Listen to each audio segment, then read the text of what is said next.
The night Adrian Vale told the woman he loved to delete his number and never call again, he thought he was protecting his empire. He was wrong.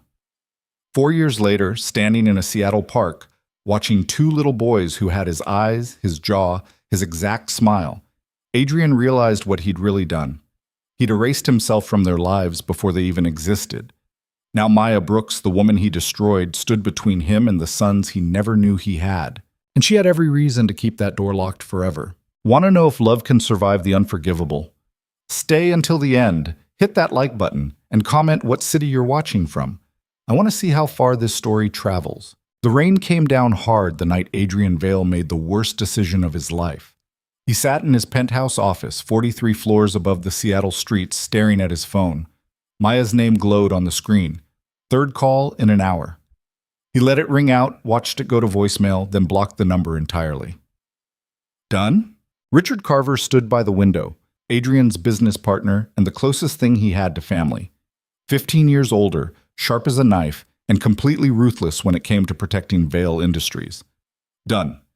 Adrian set the phone face down on his desk. Good. The Kellerman merger closes Monday. Can't have any distractions. Adrian nodded, but his throat felt tight. Distractions. That's what Richard called Maya. A distraction. A liability. A poor girl from the wrong side of town who worked double shifts at a diner and somehow made Adrian forget about quarterly reports and board meetings every time she smiled.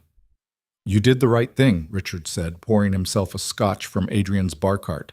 In 5 years, you won't even remember her name. But Adrian already knew that was a lie.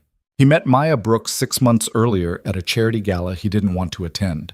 She wasn't supposed to be there. She was filling in for a sick catering staff member, carrying champagne trays in a borrowed uniform that didn't quite fit. He noticed her because she was the only person in the room who looked as uncomfortable as he felt. You okay? He asked when she nearly dropped her tray, avoiding a drunk hedge fund manager. Fine. Great. Living the dream. She steadied the glasses, gave him a quick professional smile. Champagne. I hate champagne. Smart man. She glanced around, then lowered her voice. Between us? This batch tastes like expensive regret. He laughed. Actually laughed. Something he hadn't done in months. Adrian Vale. He extended his hand. She hesitated, then shook it. Her grip was firm, her palms slightly calloused. Working hands. Real hands. Maya Brooks. And I already know who you are. Your face is on the building across from the diner where I work. Sorry about that. Don't be. The resemblance is terrible. You look way more miserable in person. That was it. That moment. When Maya Brooks, who had every reason to be intimidated by him, decided to treat him like a regular human being instead of a billionaire. They talked for 20 minutes while she was supposed to be working. She told him about her photography hobby, how she wanted to open a gallery someday but couldn't afford the dream yet. He told her about hating the family business, about feeling trapped in a legacy he never chose. So quit, she said simply. Can't. Too many people depending on me. That's not the same as wanting to stay. He asked for her number. She gave it to him, even though she probably shouldn't have. Their first date was pizza in a place so small, Adrian had to duck through the doorway. She laughed at his terrible jokes. He listened to her talk about light and composition and the way shadows told stories. For 3 hours, he forgot about board meetings and hostile takeovers and the weight of being Adrian Vale. The second date was a walk through Pike Place Market, where nobody recognized him in jeans and a baseball cap.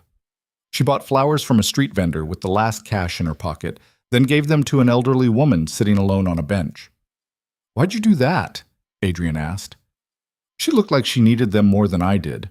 By the third date, Adrian was in trouble. The kind of trouble that made him think about impossible things. Different lives, different choices. A world where he wasn't Adrian Vale, heir to a commercial real estate empire, and she wasn't Maya Brooks, living paycheck to paycheck in a studio apartment with 3 roommates. They had 4 months. 4 perfect, impossible months where Adrian pretended he could have both worlds. The company his grandfather built, and the woman who made him feel human. Maya never asked him for anything, never wanted access to his money or his connections. She just wanted him, the real him, the one who existed underneath the expensive suits and corporate armor. Then Richard found out. End it. Richard dropped a folder on Adrian's desk one Tuesday morning. Now. Excuse me? The girl, Maya Brooks, 26 years old, works at Rosie's Diner, shares a one-bedroom apartment with 3 other women, total debt of $42,000 in student loans for a photography degree she never finished. Richard tapped the folder. Our background check flagged her last week. Adrian's hands clenched. You investigated her? Of course I investigated her. You've been disappearing for hours, missing calls, showing up to meetings distracted. I needed to know why. Richard sat down, his expression serious. Adrian, I know you care about this girl, but you can't afford her. She doesn't want my money. Doesn't matter. You know what the Kellerman family will do if they think you're serious about her? They'll walk away from the merger. 3 years of negotiations, gone. And the board? Half of them already think you're too young for the CEO position. If you marry some working-class girl with debt, I never said anything about marriage. You didn't have to. I see how you look at her. Richard's voice softened slightly. I'm not saying she's a bad person. I'm saying the timing is impossible. You have responsibilities. The Kellerman merger will double our company's value. We'll control half the commercial real estate in 3 states. Your grandfather built this empire from nothing. Your father died protecting it. You can't throw that away for a relationship that probably won't last anyway. Get out. Adrian. I said get out. Richard left, but his words stayed. Adrian tried to ignore them. He really did. He showed up for his date with Maya that night, took her to a gallery opening she'd been excited about for weeks. She wore a dress she'd found at a thrift store and somehow made it look like it was designed for her. Every guy in the room noticed her. She only noticed the art. Look at the composition. She pulled him toward a black and white photograph of a city street. See how the photographer used the light? It's not just a picture, it's a feeling. Adrian looked at her instead of the photograph. Yeah, I see it. She caught him staring. What? Nothing. You're just really beautiful when you talk about things you love. She blushed. Actually blushed. Shut up. I'm serious. You're biased. Completely. He kissed her right there in the gallery, in front of everyone, and didn't care who saw. But later that night, lying in her tiny bedroom while she slept beside him, Adrian couldn't stop thinking about Richard's words. The Kellerman merger, the board, his responsibilities, his father's legacy. His father died when Adrian was 19, driving home from a business meeting at 2 a.m. because he never stopped working. Heart attack behind the wheel. The company almost collapsed before Adrian could finish college. He spent his entire 20s rebuilding what almost fell apart, proving he deserved the name on the building. Could he really risk all of that? For what? Love? The thought felt absurd and essential at the same time. Maya stirred beside him. You okay? Fine. Go back to sleep. You're thinking too loud. She propped herself up on one elbow, studied his face in the darkness. Talk to me. It's nothing, work stuff. Adrian. She touched his face. I know something's wrong. I've known for weeks. You keep disappearing into your head. He wanted to tell her everything, about Richard's ultimatum, about the merger, about the impossible choice he was facing, but the words wouldn't come. I'm fine, he lied. I promise. She didn't believe him. He could see it in her eyes. But she let it go, curled back against him, and eventually fell back asleep. Adrian didn't sleep at all. The next morning, Richard called an emergency board meeting. The Kellerman family had heard rumors about Adrian's relationship. They wanted reassurance that Adrian was focused on business, not personal entanglements. Translation: end it with Maya, or watch the merger die. You have 24 hours, Richard said after the meeting. Make a choice. Adrian spent those 24 hours in hell. He knew what the smart choice was, the responsible choice, the choice his father would have made. End things with Maya now, cleanly, before it got more complicated. She'd be hurt, but she'd recover. She was strong. She'd move on, find someone better, someone who could actually give her a real life. But every time he tried to convince himself, he remembered the way she laughed, the way she saw him as Adrian, not Adrian Vale, the way she made him feel like himself instead of a role he was playing. He called her that night, asked her to meet him at their spot, a bench overlooking Elliott Bay where they'd watched the sunset 6 times. She showed up with coffee and that smile that made his chest hurt. Hey, stranger. She handed him a cup. Black, no sugar, way too hot, just like you ordered. Oh no, you used my actual name. That's bad, right? Her smile faded. Adrian, what's going on? He couldn't look at her. We need to talk. Okay, talking. I'm here. She sat down on the bench, but he stayed standing. Distance. He needed distance, or he'd never get through this. This isn't working. Silence. Long enough that he had to look at her. Her face had gone very still. What isn't working? Us. This. It's too complicated. Complicated how? My work. My responsibilities. I don't have time for a relationship right now. You had time last week. You had time yesterday. Her voice stayed calm, but he could hear the hurt underneath. What changed? Nothing changed. I can't do this anymore. Can't or won't. Maya, no. Answer the question. She stood up now, facing him. Because 3 days ago you told me you were falling in love with me. So either you lied then or you're lying now. Which is it? His throat closed up completely. I'm sorry. That's not an answer. It's the only one I have. She stared at him for a long moment. He watched her cycle through emotions, confusion, hurt, anger, and finally something worse. Understanding. Someone got to you, she said quietly. Your partner, Richard. He told you to end this, didn't he? Adrian said nothing. Oh my God, he did. She laughed, but it sounded broken. What did he say? That I'm not good enough? That I'm a distraction? A liability? Maya, was any of it real? Her voice cracked. The last 4 months. Did any of it actually matter to you? Of course it mattered. Then why are you doing this? Because I have to.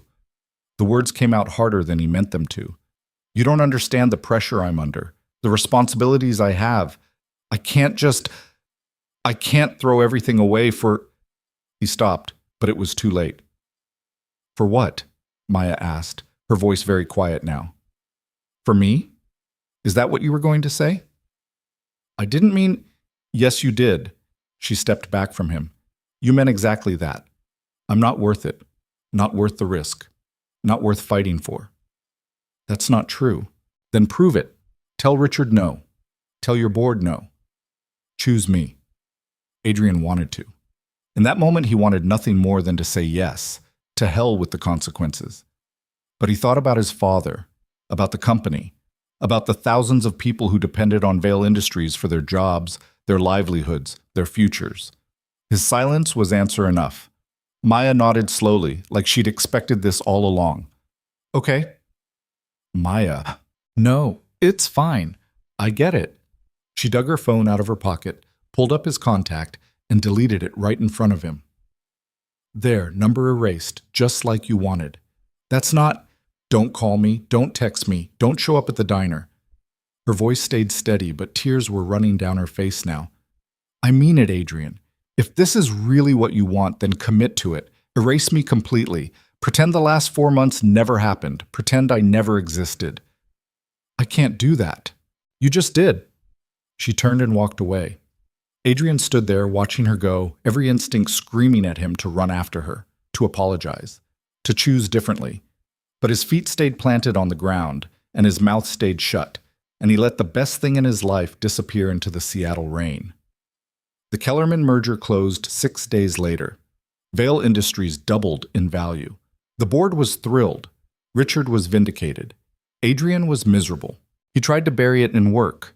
80-hour weeks, back-to-back meetings, new acquisitions, new projects, new problems to solve. Anything to avoid thinking about Maya's face when he'd broken her heart. It worked for about 3 weeks. Then he drove past Rosie's diner at 2 a.m. and saw the lights still on. He told himself to keep driving. Instead, he parked. Maya was inside, cleaning tables. She looked exhausted, thinner than he remembered.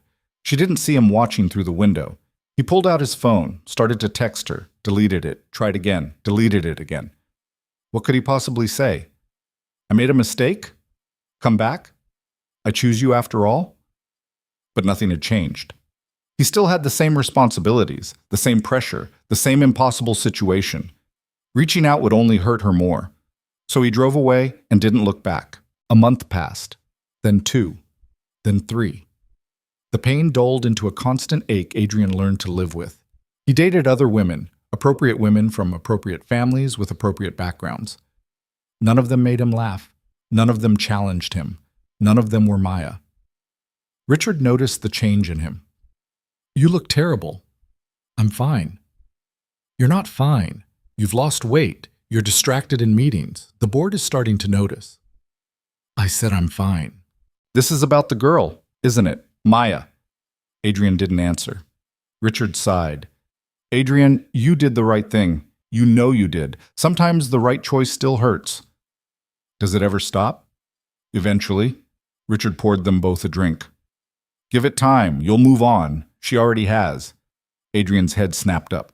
"What?" "I saw her last week. At that coffee shop on Pine Street. She was laughing with some guy. Looked happy." Richard studied Adrian's reaction. "That's good, right? Means she's okay." Adrian felt sick. "Yeah, good." But it wasn't good. Nothing about any of this was good. 4 months became 5. 5 became 6. Adrian threw himself deeper into work, expanded the company into 3 new markets, acquired 2 competitors, made another $100 million he didn't need and couldn't enjoy. The 1-year anniversary of their breakup came and went. Adrian spent it alone in his penthouse, drinking expensive scotch and looking at the city below. Somewhere down there, Maya was living her life. Maybe with that guy Richard had seen, maybe happy. Maybe she'd forgotten all about Adrian Vale and the 4 months they'd spent together. He hoped so. He really did. But late at night, when he couldn't sleep, Adrian would pull up the photos he'd secretly kept on his phone. Maya laughing at Pike Place Market. Maya explaining composition at the gallery. Maya asleep in his bed, her hair spread across the pillow. He'd deleted her number like she asked, but he'd never been able to delete the pictures. 2 years passed. Then 3. Then 4. Adrian was 32 now, richer than ever, more successful than his father had ever been. Completely alone. He told himself he was fine with it. This was the life he'd chosen. The company was thriving. His employees were happy. The Vale name meant something again. But sometimes, driving through the city late at night, Adrian would find himself on Maya's street. He never stopped, never got out of the car. He just drove past the old apartment building where she used to live, wondering if she was still there, wondering if she thought about him at all. She'd moved out 2 years ago. Adrian knew because he'd asked Richard to check. Not stalking, just keeping tabs, making sure she was okay. She'd moved to a small house in a neighborhood Adrian never had reason to visit. Richard reported that she seemed fine. Working, living, moving on. Good, Adrian told himself. That's good. But his chest still felt hollow every time he thought about her. Then, on a random Tuesday in October, Adrian's whole world cracked open. He'd had a brutal morning, 3 meetings, 2 conference calls, 1 screaming match with a contractor who'd missed a deadline. He needed air, space, something other than his office walls. He drove to a park he'd never visited before, someplace quiet, someplace where nobody would recognize him or want something from him. It was nearly empty. Just a few people walking dogs, a couple of joggers, some kids on the playground. Adrian sat on a bench and closed his eyes, trying to remember the last time he'd felt anything other than tired. That's when he heard it, a laugh, bright and familiar and impossible. His eyes snapped open. 30 feet away, pushing 2 little boys on the swings, was Maya Brooks. She looked different, hair shorter, a few lines around her eyes that hadn't been there before. But still beautiful. Still her. Adrian's heart stopped. Then he saw the boys. 4 years old, maybe? Twins. Dark hair, same build, same jawline, same exact face Adrian saw in the mirror every morning. The world tilted sideways. One of the boys jumped off the swing, ran to Maya, wrapped his arms around her legs. She scooped him up, kissed his forehead, said something that made him giggle. The other boy called out, "Mama, watch this!" and pumped his legs higher on the swing. Mama. Adrian couldn't breathe. He stood up without meaning to, took a step forward, stopped. Maya hadn't seen him yet. She was focused entirely on the boys, pushing the one on the swing, holding the other on her hip. She looked tired, happy, complete, like a family. Adrian's family, his sons. The realization hit him so hard he had to sit back down. 4 years ago, when he told Maya to erase his number and never call again, she'd been pregnant, with his children, his twins, and she'd never told him. Or had she tried? He remembered those calls the night he'd blocked her number. 3 calls. What if she'd been trying to tell him? What if he'd cut her off before she could say the words? Adrian felt sick. He watched Maya lift both boys now, one in each arm, and spin them around until they shrieked with laughter. Watched her set them down and race them to the slide. Watched her be everything, mother, father, entire world, for these 2 little boys who should have had him too. She'd done this alone for 4 years, while he'd been building towers and closing deals and feeling sorry for himself. Adrian stood up again. He had to talk to her, had to. Maya turned, saw him. Her face went white. For a long moment, they just stared at each other across the playground. 4 years collapsed into nothing. Every word unsaid, every choice unmade. One of the boys tugged on Maya's hand. "Mama, who's that?" Maya didn't answer. She just picked up both boys, turned around, and walked away, fast. "Maya!" Adrian called out before he could stop himself. She didn't turn back. "Maya, please." Oh! She broke into a run, carrying both boys toward the parking lot. Adrian ran after her. "Maya, wait, I just want to talk." She reached her car, an old sedan that had definitely seen better days, and shoved both boys into their car seats with shaking hands. Adrian caught up just as she slammed the back door. "Maya, stay away from us." Her voice was low, dangerous. "I mean it, Adrian. Stay the hell away. Those boys are none of your business. They look exactly like me." Coincidence. "Maya, you made your choice 4 years ago." She turned on him now, eyes blazing. "You told me to erase your number, to never call again. Well, I did, and now you don't get to just show up and—" "You were pregnant," Adrian's voice cracked. "When I ended things. You were pregnant, and you tried to tell me, and I blocked your number." Maya's face crumpled for just a second, then her armor slammed back into place. "It doesn't matter now." "How can you say that? They're my sons." "No, they're my sons. Mine. I'm the one who held them when they were sick. I'm the one who worked double shifts to afford diapers. I'm the one who's been there every single day for 4 years while you were off building your empire." Her voice shook. "You don't get to be their father just because you share DNA." "I didn't know, You didn't want to know." A tear escaped down her cheek. "You made that very clear. I was a complication you couldn't afford. Well, guess what? So were they. And we survived just fine without you." She got in the car. "Maya, please, just let me—" She started the engine, threw the car into reverse, and drove away. Adrian stood in the parking lot, watching the taillights disappear, feeling like his entire foundation had just collapsed. He had sons, twin boys, 4 years old, and the woman he'd once loved, might still love, hated him with every fiber of her being. Adrian walked back to his car in a daze, sat behind the wheel, stared at nothing. Then he pulled out his phone and called Richard. "I need you to find an address for me." "Whose?" "Maya Brooks." Silence on the other end. Then, "Adrian, don't. Just find it. Now." Richard sighed. This is a mistake." "Probably. Find it anyway." 20 minutes later, Adrian had an address. The same house Richard had mentioned 2 years ago. A small place in a quiet neighborhood. Somewhere Maya had built a life without him. He drove there that night, parked across the street, watched lights turn on in the windows. He saw shadows moving inside, heard laughter through the glass, Maya's voice reading a bedtime story. This was their life. The life he'd missed, the life he'd chosen to miss. Adrian sat in that car until midnight, then drove home to his empty penthouse and didn't sleep at all. The next night, he came back. And the next. And the next. He didn't knock on the door, didn't approach the house, just watched from across the street like a ghost haunting his own future. He saw Maya leave for work in the mornings, dropping the boys at a neighbor's house. Saw her come home exhausted at night, still managing to smile when the twins ran to hug her legs. Saw her read stories, make dinner, give baths, tuck them into bed. She did everything alone, And Adrian, the man with enough money to solve almost any problem, couldn't fix the one he'd created. A week of watching turned into 2. Adrian knew it was creepy, knew it was wrong, but he couldn't stop. These brief glimpses through the window were the only connection he had to the family he'd lost.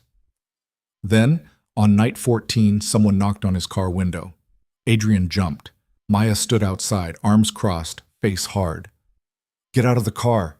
His heart hammered. "Maya," I said, "get out." He did. They stood on the dark street, facing each other. Maya looked furious and scared and heartbroken, all at once. "How long have you been doing this?" she asked.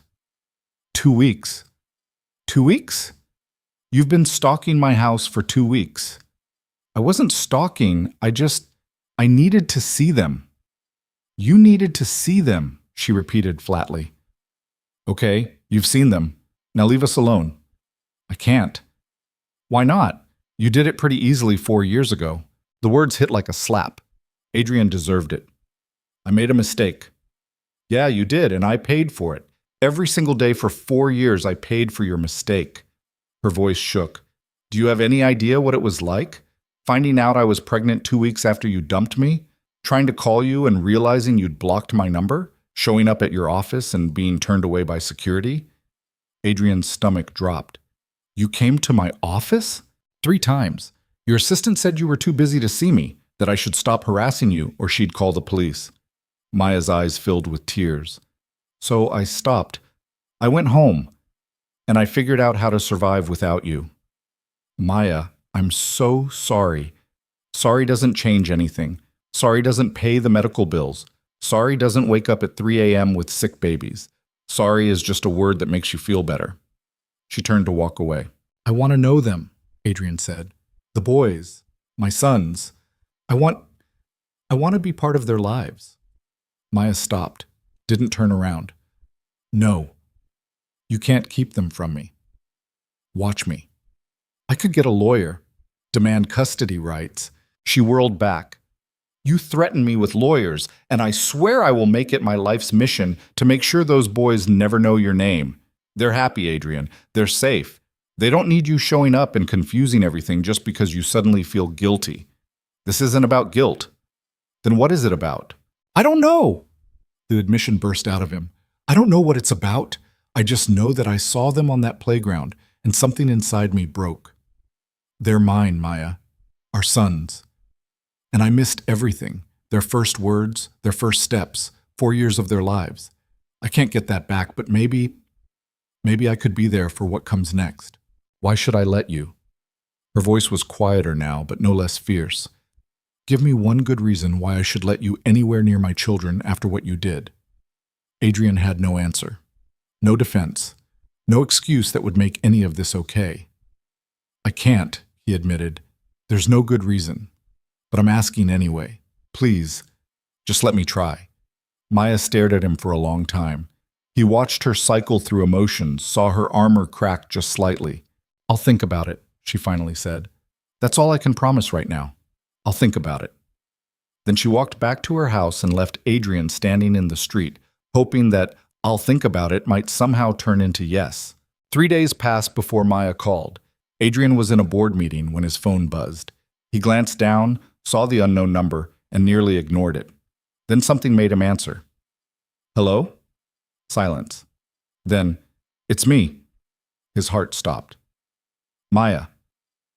Don't make this a big thing. I'm calling because I said I'd think about it, and I did. She sounded exhausted. You can meet them, once, for an hour. That's all I'm offering. When? Saturday, 2 o'clock. The park where you saw us.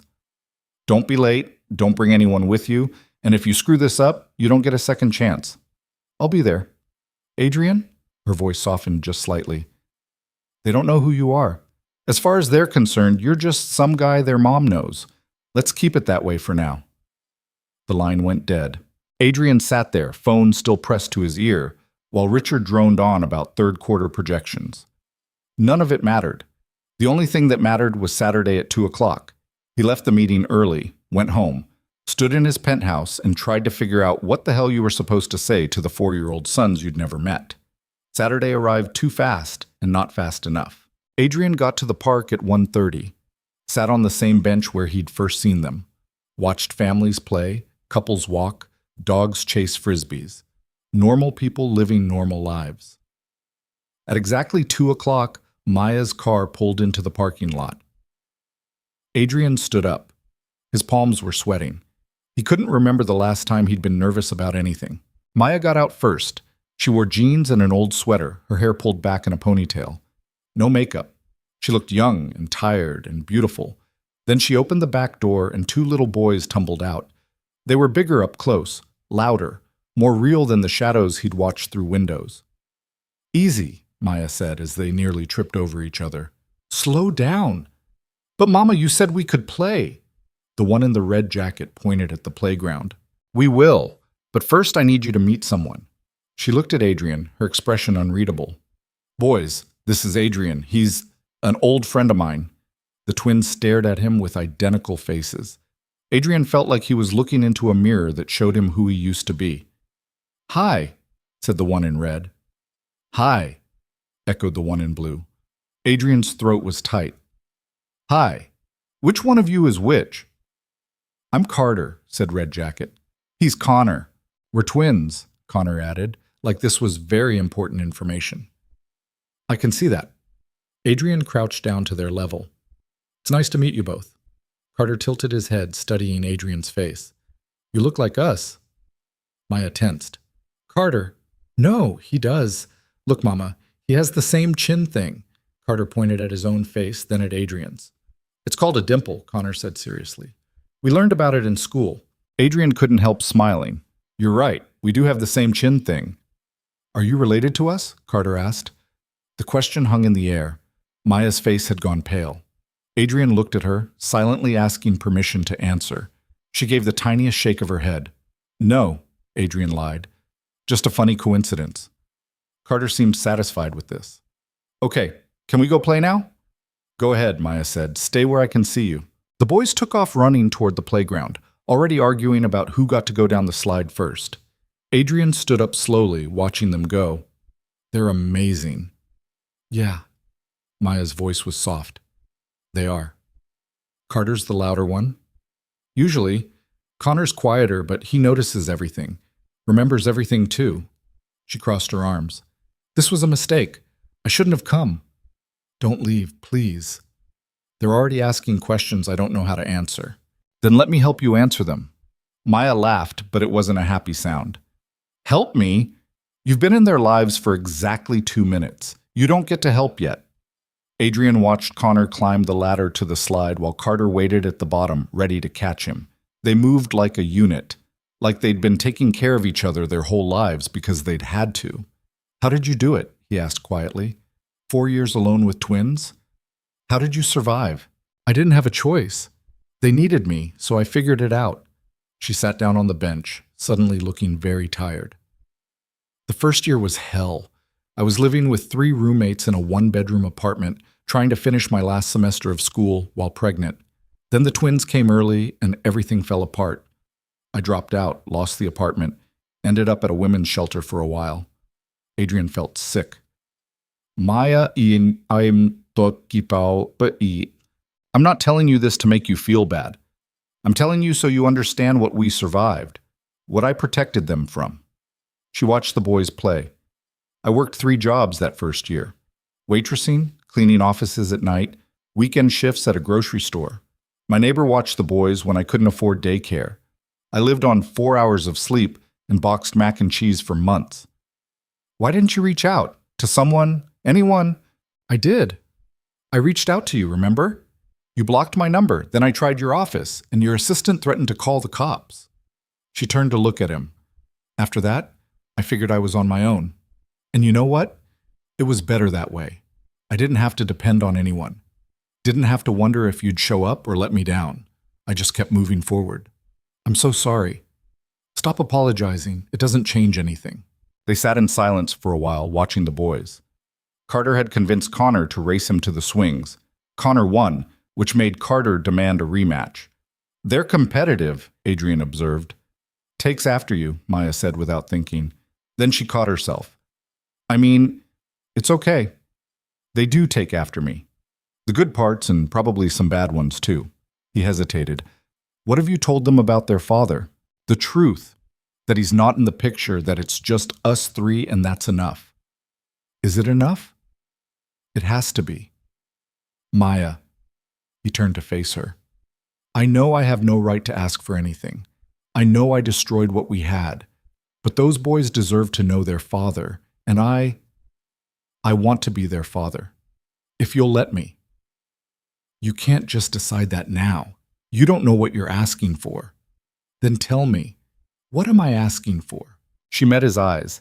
You're asking to be there when Carter has nightmares about monsters in his closet, when Connor gets sick and throws up at 3 a.m, when they fight over toys and cry over scraped knees and need someone to read the same book 17 times in a row. Her voice shook. You're asking to show up every single day, not just the easy ones. To put them first, even when it's inconvenient, even when it costs you something. Can you do that? I want to try. Trying isn't good enough. They need someone who commits, someone who stays. I'm not going anywhere. You said that before. 4 years ago, you said we mattered. Then you walked away the second things got complicated. She stood up. I can't let you do that to them. I won't. Adrian stood too. I was wrong. I chose the company over you because I thought that's what I was supposed to do. I thought I was protecting my father's legacy. But I was wrong, Maya. About everything. People don't change. I'm not asking you to believe I've changed. I'm asking you to let me prove it. He looked at the boys again. Carter was showing Connor how to pump his legs on the swing, patient and encouraging. I missed their first 4 years. I can't get that back. But I don't want to miss any more. Maya followed his gaze. Her expression softened slightly. They ask about you sometimes. Not you specifically, but their dad. Why they don't have one like other kids. I tell them we're a different kind of family, and that's okay. But Carter, especially, he wants a dad. He sees other kids with their fathers and asks why he can't have that too. The words hit Adrian like a punch. What do you say? That some things don't work out the way we plan, but that doesn't mean we're not enough. She wiped her eyes quickly. I hate lying to them. I hate that I have to. Then stop. Tell them the truth. What truth? That their father chose money over them before they were even born? That he told their mother to erase his number and never call again? Maya's voice rose. How is that better than what they believe now? Because at least it's honest. And because I'm here now, trying to make it right. You can't make this right, Adrian. You can only move forward and hope that's enough. Carter called out from the swings. Mama, watch how high I can go. Maya waved. I see you. Be careful. Connor was watching them from across the playground, his expression serious and thoughtful. Too thoughtful for a 4-year-old. He knows something's up, Maya said quietly. Connor always knows. He's smart. Too smart sometimes. She sighed. Okay, here's the deal. You want to be in their lives? Fine. But we do this slow. Really slow. You don't get to be dad overnight. You don't get to show up with expensive toys and try to buy their love. You start as my friend, and we see where it goes from there. Deal. I'm not kidding about slow, Adrian. One wrong move, one sign that you're not serious about this, and I pull the plug. Their stability matters more than your guilt. Understood. And you don't tell anyone yet. Not Richard, not your board, nobody. The last thing I need is your business partner trying to make this complicated. Adrian hesitated. Richard would lose his mind if he found out. But Maya was right. Okay. I mean it. I said okay. They watched the boys for a while longer. Carter had moved on to the monkey bars while Connor was collecting pine cones near the edge of the playground. He likes organizing things, Maya said, seeing Adrian watch Connor. Lines everything up by size, drives Carter crazy because he's chaos personified. Opposites. Completely. But they balance each other out. She smiled slightly. Carter pushes Connor to be braver. Connor keeps Carter from doing stupid, dangerous things. Most of the time. Most of the time? Last week, Carter decided they should build a fort by hanging bed sheets from the ceiling fan.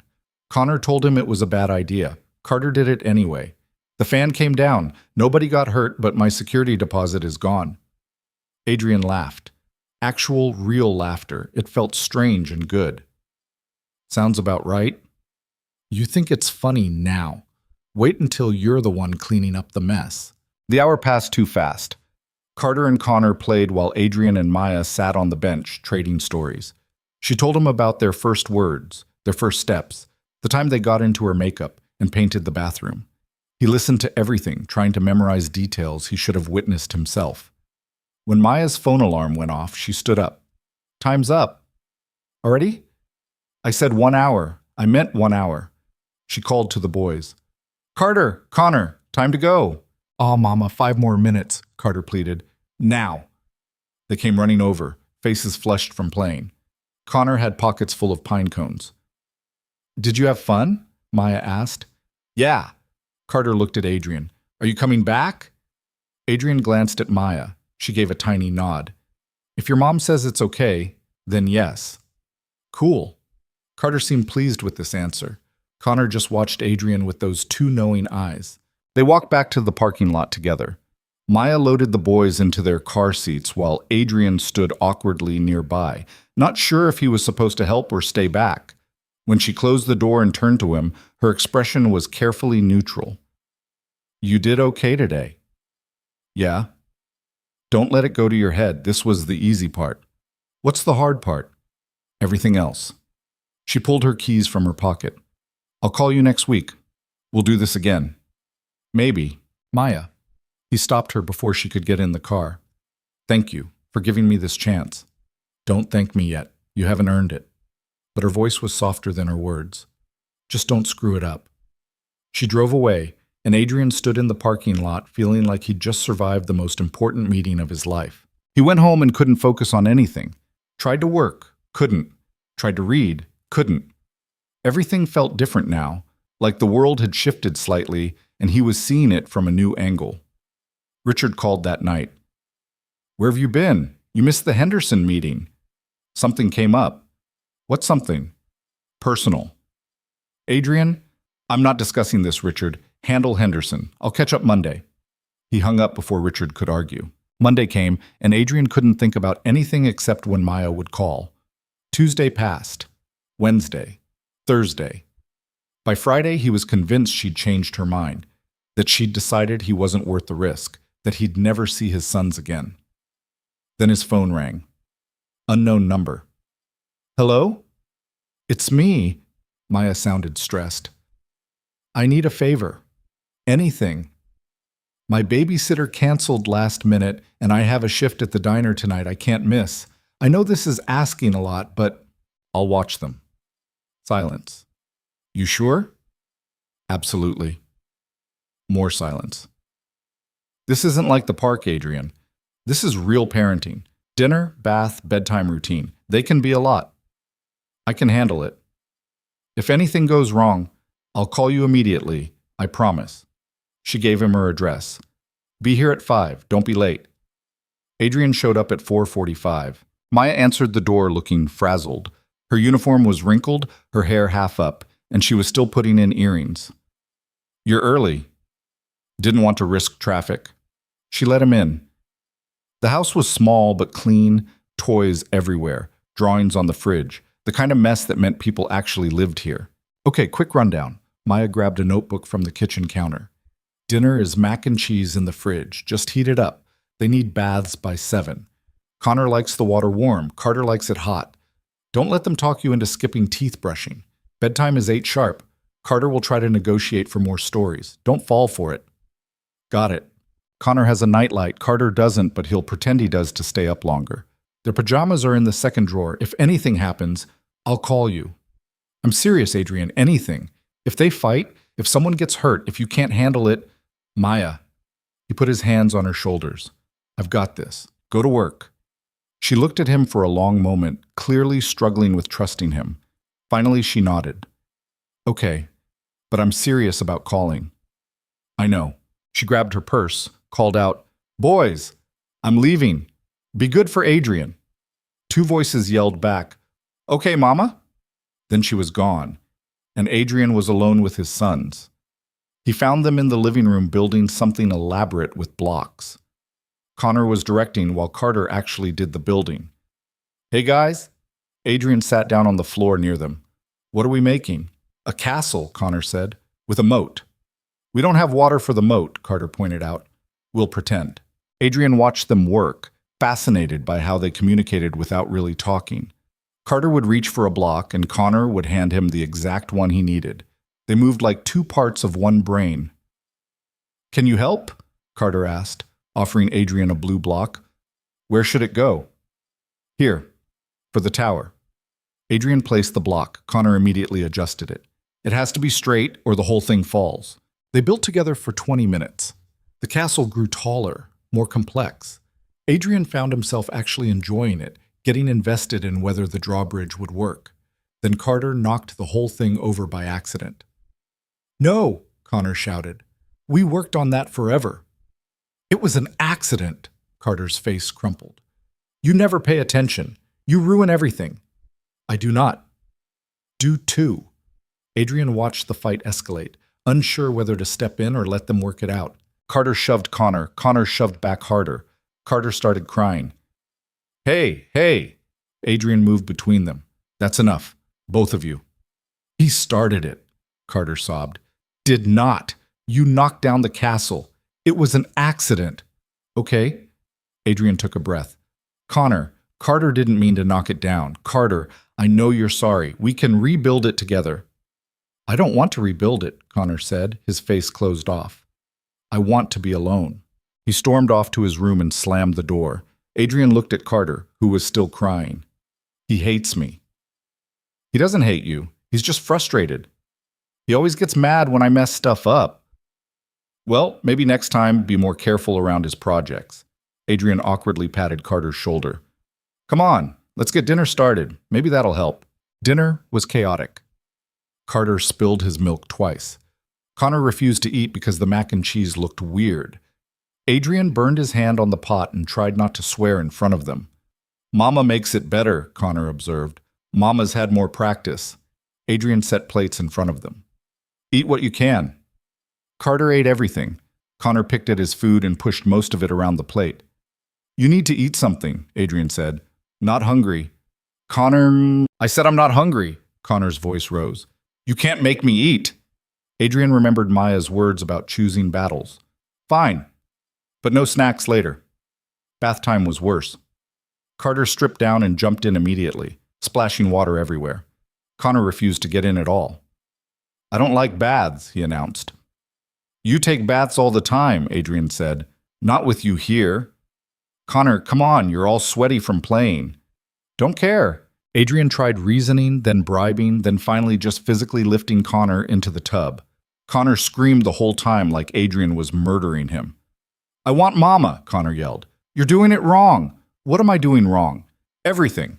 Carter, meanwhile, had dumped an entire bottle of bubble bath into the water and was making a foam mountain. Carter, that's too much. Too late.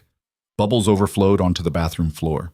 Adrian spent 15 minutes cleaning up suds while Carter thought it was hilarious, and Connor sat in the corner of the tub, arms crossed, glaring at nothing. By the time both boys were clean, dried, and in pajamas, Adrian felt like he'd run a marathon, and they still had teeth brushing and bedtime to go. I don't want to brush my teeth, Carter announced. Too bad, brush, Leb. But brush, now. Carter pouted, but obeyed. Connor brushed his teeth in aggressive silence, clearly still mad about the forced bath. Adrian got them both into bed by 8:50, 15 minutes late, but close enough. He read them the story Maya had left out, doing his best with the voices. Carter laughed at all the funny parts. Connor stared at the ceiling. When the story ended, Adrian turned off the light. Good night, guys. Wait! Carter sat up. Mama always sings. Sings what? The moon song. Adrian had no idea what the moon song was. I don't know that one. Then you have to make one up. Those are the rules. Carter. Please? Carter's eyes were huge and pleading. Adrian sighed. He couldn't carry a tune to save his life, but he tried anyway. Some improvised nonsense about the moon and stars and sleeping tight. His voice cracked on half the notes. Carter giggled. You're bad at singing. Thanks, kid. But it was okay. You can sing it again tomorrow. Adrian smiled. We'll see. Now go to sleep. Okay. Carter snuggled into his pillow. Good night, Adrian. Good night, Carter. Adrian turned to leave and found Connor watching him from the other bed. "You're not our dad," Connor said quietly. The words hit harder than Adrian expected. "No, I'm not." "Then why are you here?" "Because your mom asked me to help." Connor studied him with those two old eyes. "I think you're lying." "About what?" "About why you're here, about who you are." Connor rolled over, facing the wall. "But I don't care. You'll leave anyway." "They always do." Adrian stood in the doorway, throat tight. "Who always leaves?" But Connor didn't answer. Adrian went downstairs and collapsed on the couch. His shirt was soaked from bath time. His hand still hurt from the burn. His head was pounding. His phone buzzed. Maya. "How's it going?" "They're alive, both of them, fed, bathed, and in bed." "Any disasters?" "Define disaster." He heard her laugh. "That bad?" "I may have traumatized Connor during bath time, and my singing voice scarred Carter for life. But overall, I think we survived." "Welcome to parenting." She sounded lighter than before, less stressed. "I'll be home in an hour. You can leave if you want." "I'll wait." She showed up at 10:30, looking exhausted. Adrian had cleaned up the kitchen and picked up the toys, trying to make the house look less like a war zone. Maya stood in the doorway, surveying the damage. "You cleaned." "Figured it was the least I could do." She walked through the living room, noticed the rebuilt block castle in the corner. "They finished it?" "We rebuilt together after dinner." Connor warmed up eventually. "He say anything to you?" "He's been quiet lately, more than usual." Adrian hesitated. "He said people always leave." Maya's face fell. "Oh. Who was he talking about?" She sat down heavily on the couch. "A few months ago, I started seeing someone. Ben. Nice guy. Good job. Actually liked kids. He was around for about 6 weeks. The boys got attached. Then he decided he wasn't ready for an instant family and bailed." She rubbed her face. "Connor took it hard. He's been waiting for the next person to leave ever since." "Maya. That's why I need you to be sure, Adrian. I can handle you breaking my heart again. I survived it once. But if you walk away from them," she looked at him, "that will destroy them, especially Connor." "I'm not going to walk away." "You can't promise that." "Yes, I can." "People make promises all the time. Ben promised he wasn't going anywhere. Then he disappeared overnight." She stood up. "You should go. It's late." Adrian stood too, but didn't move toward the door. "What do I have to do to prove I'm not him? That I'm not going to bail?" "I don't know. Show up. Keep showing up. That's all anyone can do." He wanted to argue, to convince her, to make her see that he meant it. But he could see the exhaustion in her eyes, the weight of 4 years of doing this alone. "Same time next week?" he asked. She blinked. "What?" "Next Friday. Same babysitting deal. I'll come over. You go to work. We make it a routine." "Adrian, I'm showing up, Maya. Every week. As long as you'll let me." She stared at him for a long moment, then nodded slowly. "Okay. Next Friday, 5 o'clock. I'll be here." He left feeling like he'd passed some kind of test, or maybe just survived the first round of many. The next week, he showed up at 4:45 again. Maya was ready this time, less frazzled. The boys were excited to see him. Bath time went smoother. Bedtime, too. Adrian even nailed the moon song. The week after that, Carter hugged him goodbye. Connor didn't, but he didn't glare either. Progress. By the 4th Friday, Adrian had the routine down. He knew Connor liked his sandwich cut in triangles, not squares. That Carter needed exactly 3 bedtime stories. That they both hated broccoli but would eat it if you called it tiny trees. Small things, normal things, the kind of things fathers were supposed to know. Maya started staying out a little longer each time, testing whether Adrian could handle it. He always could. Then one night she came home and found Adrian asleep on the couch.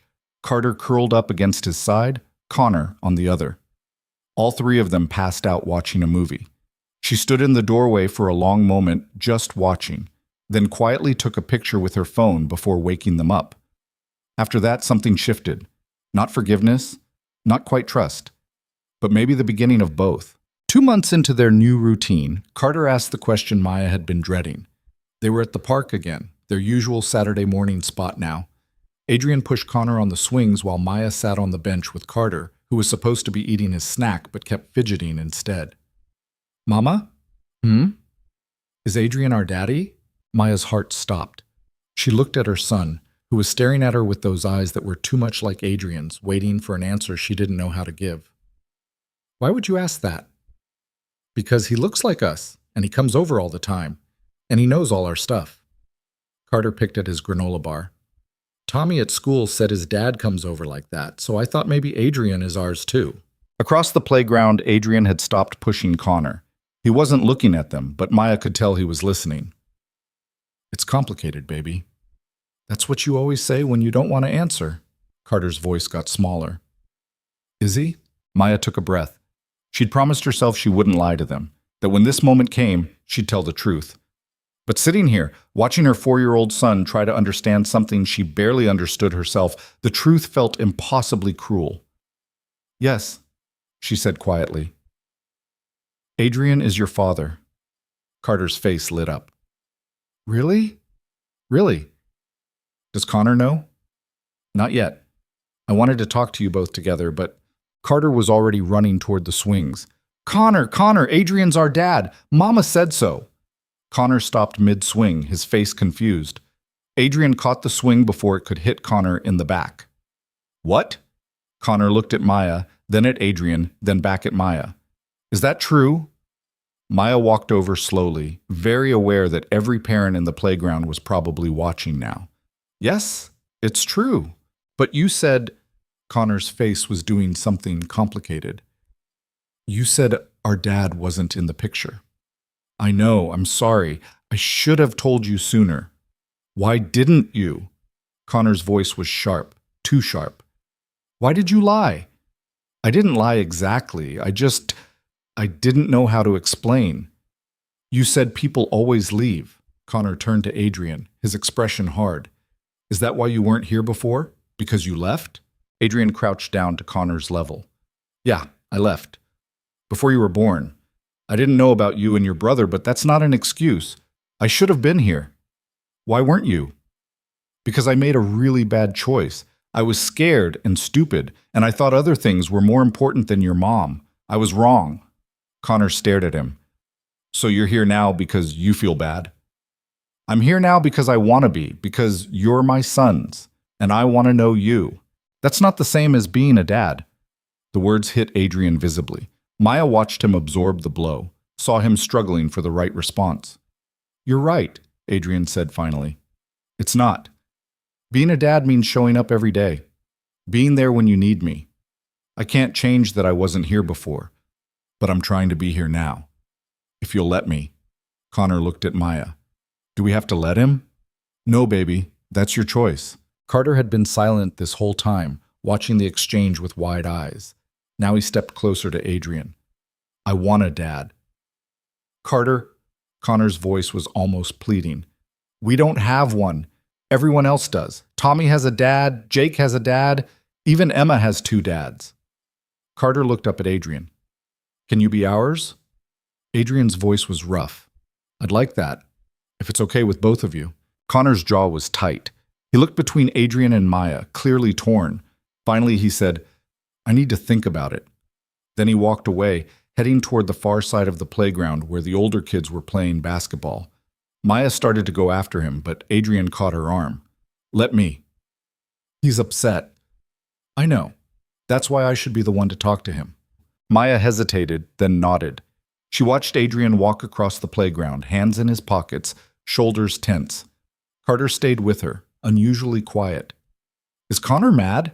Carter asked. He's confused. This is a lot to process. But it's good, right? That we have a dad now? Maya pulled him onto her lap. It's complicated, sweetheart. Connor needs time to adjust. How much time? I don't know. Adrian found Connor sitting alone on a bench near the basketball court, arms crossed, glaring at nothing. Can I sit? Adrian asked. Connor shrugged. Adrian sat, leaving space between them. For a while, neither of them spoke.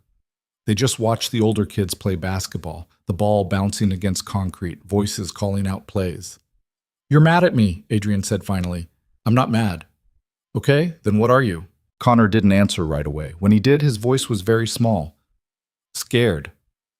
Of what? That you'll leave again. Like Ben did. Like everyone does. Connor's hands were balled into fists. Mama says people don't mean to leave, but they do anyway. And Carter gets sad, and Mama pretends she's not sad. And I have to take care of everyone because I'm the smart one. Adrian felt something crack inside his chest. Connor, I'm not going to leave. You can't promise that. Yes, I can. No, you can't. Connor turned to him, eyes wet. You already left once, before we were even born. What makes this different? Adrian didn't have a good answer. Nothing he could say would guarantee he wouldn't screw this up. He'd already proven he was capable of walking away. Why should Connor believe anything different now? You're right, Adrian said quietly. I can't promise I'll be perfect. I'll probably mess up. I'll probably disappoint you sometimes. But I can promise that I'm not going anywhere. That even when things get hard, I'll stay. Why should I believe you? Because I've been coming here every week for 2 months. Because I learned how to make your sandwiches the way you like them. Because I stayed even when you were mad at me about the bath. Adrian looked at Connor directly. I'm not Ben. I'm not some guy who's here temporarily. I'm your father. That's permanent. Connor wiped his eyes roughly. I don't need a father. Maybe not. But I need you. Both of you. Adrian's voice cracked. I missed 4 years of your life. I can't get that back. But I don't want to miss any more. So yeah, I'm asking you to take a chance on me, even though I don't deserve it, even though I left before. I'm asking you to let me try to be your dad. Connor stared at his shoes. What if you're bad at it? Then you tell me, and I'll get better. What if I don't like you? Then we work on it together. What if... Connor's voice got very quiet. What if I do like you, and then you leave anyway? There it was. The real fear. Not that Adrian would fail, but that Connor would care and then lose him anyway. Adrian wanted to promise it would never happen. Wanted to guarantee he'd be here forever. But Connor was too smart for empty promises. Then I will have broken something really important, Adrian said honestly, and I'll spend the rest of my life regretting it. But Connor, I'm asking you to trust me anyway. I know that's hard. I know I haven't earned it. But I'm here, and I'm staying, and I'm not going to stop showing up. Connor was quiet for a long time. Then, barely audible. Okay. Okay? Okay? You can try. But if you mess up, I'm telling you. Connor looked at him. And I'm not calling you dad yet. You have to earn that. Fair enough? They sat in silence for a few more minutes. Then Connor asked, Do you actually like us? Or do you just feel bad? I actually like you.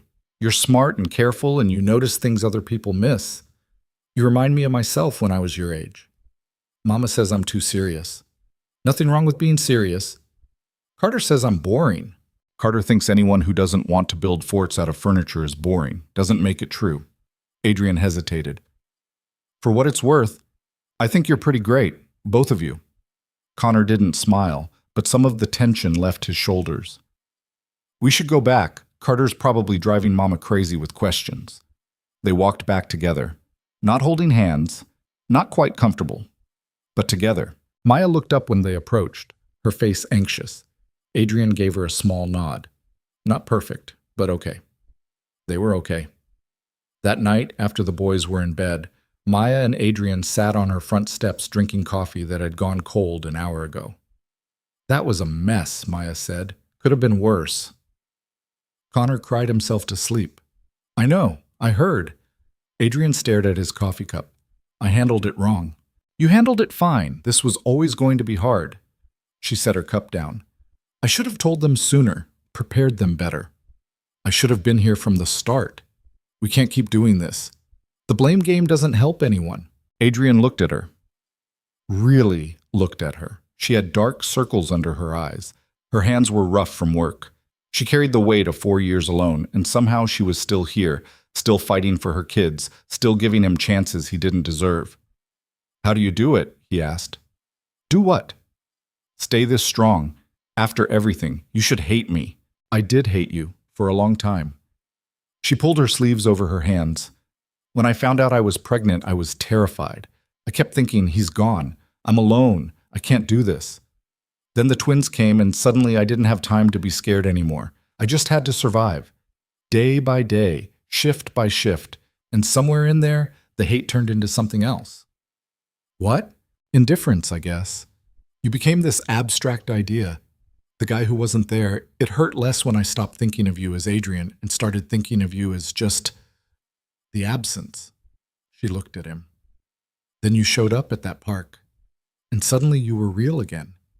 And I had to figure out how to feel about that. How do you feel about it now? Honestly, I don't know. Some days I'm glad you're here. Some days I wish you'd stayed gone because it was simpler that way. She picked at her coffee cup. The boys complicate it. If it was just me, I could tell you to leave and mean it. But they need you, Carter especially. He lights up when you're around. What about Connor? Connor needs you too. He just doesn't trust easily. Never has. Even as a baby, he'd watch people for weeks before warming up to them. She smiled slightly. Carter would smile at anyone. Connor would study them like he was collecting evidence. He asked me today if I actually like them or just feel guilty. What did you say? The truth, that I like them. Adrian set his cup down. I meant it, Maya. They're incredible kids, smart and funny and resilient. You did an amazing job raising them. We're not done yet. Plenty of time for me to screw them up. You won't. You don't know that. I make mistakes all the time. I lose my temper. I let them watch too much TV when I'm tired. I feed them cereal for dinner sometimes. She laughed, but it sounded hollow.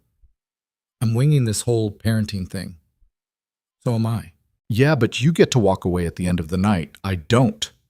The words hung between them. Maya looked like she regretted them immediately, but didn't take them back. You're right, Adrian said. I do get to leave, but I don't want to. What does that mean? It means I want to be here more. Not just Fridays, not just when you need a babysitter. I want to be part of their daily lives. Maya's expression closed off. Adrian, I'm not asking to move in or change everything. I'm just saying I want more than supervised visits. I want to take them to school sometimes, come to their activities, be there for dinner, normal dad stuff. Normal dads earn that over time. Then let me earn it. Tell me what I need to do.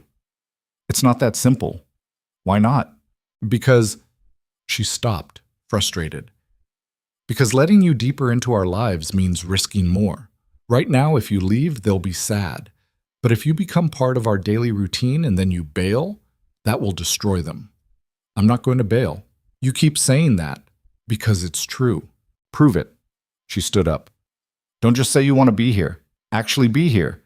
Show up when it's inconvenient, when the boys are sick or cranky or driving you crazy, when there's no fun reward at the end, when it's just the hard work of being a parent. Okay. Okay? Yeah, okay. Tell me when and where, and I'll be there. Maya stared at him like she was trying to find the catch. Just like that? Just like that. She shook her head slowly. I don't understand you. What's to understand? 4 years ago, you chose your company over me, over us. Now you're ready to drop everything to play house? I'm not playing anything, and I'm not choosing the company over you anymore. What about Richard, your board, the empire you were so desperate to protect? They'll adjust? Just like that? Just like that. Maya laughed, but there was no humor in it. You're either lying or delusional. I'm neither. I'm just done pretending work matters more than family. Easy to say when you haven't had to face the consequences yet. She was right. Adrian hadn't told Richard anything, hadn't explained the missing Fridays or the distracted meetings, hadn't mentioned that he had twin sons who were slowly becoming the most important part of his life. I'll tell Richard this week, Adrian said. Tell him what? Everything. About you, about the boys, about wanting to be in their lives. Maya's eyes widened. Adrian, don't. I have to. You're right. I can't keep doing this halfway. Either I commit to being their father or I don't. There's no middle ground. Richard will lose his mind. Probably. He'll try to stop you. He can try. Maya sat back down slowly. Why now? What changed? Connor asked me today if I actually liked them or just felt guilty. And I realized I couldn't answer him completely honestly while I'm still hiding them from everyone else. Like there's some secret I'm ashamed of. Adrian looked at her. I'm not ashamed. I'm proud. I want people to know I have sons, that I'm trying to be their father.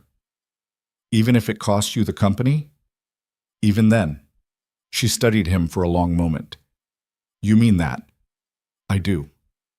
You're insane. Maybe. But I'm also serious. Maya wrapped her arms around herself. If you do this, there's no going back. Once Richard knows, once your board knows, it becomes real. You can't just change your mind later. I don't want to change my mind. What if they make you choose, the company or us? I choose you every time. You say that now, Maya. He turned to face her fully. 4 years ago, I chose wrong. I chose money and legacy and responsibility over the person I loved. I've regretted it every single day since. I'm not making that mistake again. She looked at him like she wanted to believe it but couldn't quite let herself. I need you to be sure. Because once the boys know you've told people, once they think this is permanent, you can't take it back without breaking them. I'm sure. Adrian? I'm sure, he repeated. I want this. I want them. I want to be their father. Publicly, permanently, whatever it takes. Maya's eyes were wet. Okay. Okay? Okay. Tell Richard. Tell your board. Tell whoever you need to tell. She wiped her eyes. But if you change your mind, I won't. If you do, she continued, I will make sure you never see them again. I don't care what lawyers you hire or what rights you claim. You walk away from them now and you're done. Forever. Understood. They sat in silence for a while. Somewhere down the street, a dog barked. A car drove past. Normal neighborhood sounds. The kind of sounds Adrian never noticed from his penthouse. I'm scared, Maya admitted quietly. Of what? That I'm making a mistake, letting you in, trusting you. She looked at him. What if you hurt them? Then you get to say, I told you so, and hate me forever. That's not funny. I'm not joking. Adrian reached over and took her hand. She didn't pull away. I'm going to screw up, Maya. I'm going to make mistakes. I'm going to disappoint them sometimes. But I promise you, I will never intentionally hurt them, and I will never stop trying to be the father they deserve. Her hand was small in his, calloused from work, real and warm and alive. Okay, she said again, quieter this time. They sat like that until the coffee went completely cold and the streetlights came on. Then Maya pulled her hand away gently and stood up. It's late. You should go. Yeah. Adrian stood too. Same time Friday? Actually, she hesitated. Connor has a school thing Thursday morning, parent breakfast. If you want to come. To his school? Yeah, it's not a big deal. Just pancakes in the cafeteria and meeting his teacher. But if you want to start being more involved, I'll be there. What time? 8:30. I'll text you the address. Okay. Adrian headed to his car, then turned back. Maya? Yeah? Thank you for giving me another chance. She didn't answer, just gave him a small wave and went inside. Adrian drove home through empty streets, his mind racing. He had to tell Richard, tomorrow, before he lost his nerve. The next morning, Adrian showed up at the office at 7. Richard was already there, as always, reviewing reports in his corner office. We need to talk, Adrian said.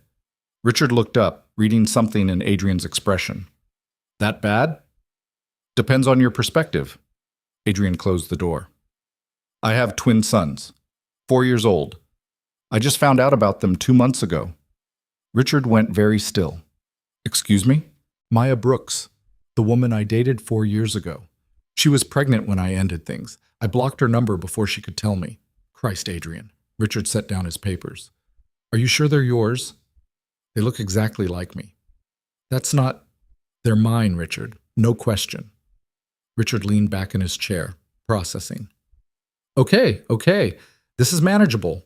We get a paternity test to confirm, set up a trust fund, child support, keep it quiet. The board doesn't need to know. No. No? I'm not keeping them quiet.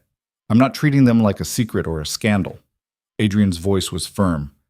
They're my sons. I want to be their father, publicly. Adrian, think about what you're saying. I have thought about it. The board will lose their minds, the investors. I don't care. You don't care? Richard stood up. You don't care that this could tank the Meridian deal? That Peterson Industries will walk if they think you're unstable? Then they walk. Adrian, I'm done choosing business over family. I did that 4 years ago, and it was the worst decision of my life. I'm not doing it again. Richard stared at him. You're serious. Completely. You're willing to risk everything your father built? Everything you've worked for? Yes. For what? A woman who kept your children from you for 4 years and 2 kids you barely know? Adrian's hands clenched. Watch it. I'm trying to save you from yourself. Richard's voice rose. You think this is some fairy tale? That you'll play house and everything will be fine. She hid your sons from you, Adrian, for 4 years, and now you're ready to throw away your career for her? She didn't hide them. I blocked her number.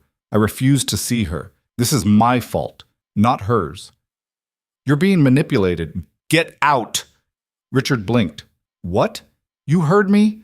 Get out of my office. Adrian, I'm trying to help. Be it. No, you're trying to control me, like you've been doing for years, making decisions for me, telling me what I can and can't afford, who I should and shouldn't care about. Adrian's voice was ice. I'm done. I'm making my own choices now, and if you can't support that, then we have nothing more to discuss. Richard's face hardened. You're making a mistake. Maybe, but it's my mistake to make. The board won't stand for this. Then I'll step down. You'd give up the company? Just like that? If that's what it takes? Yes.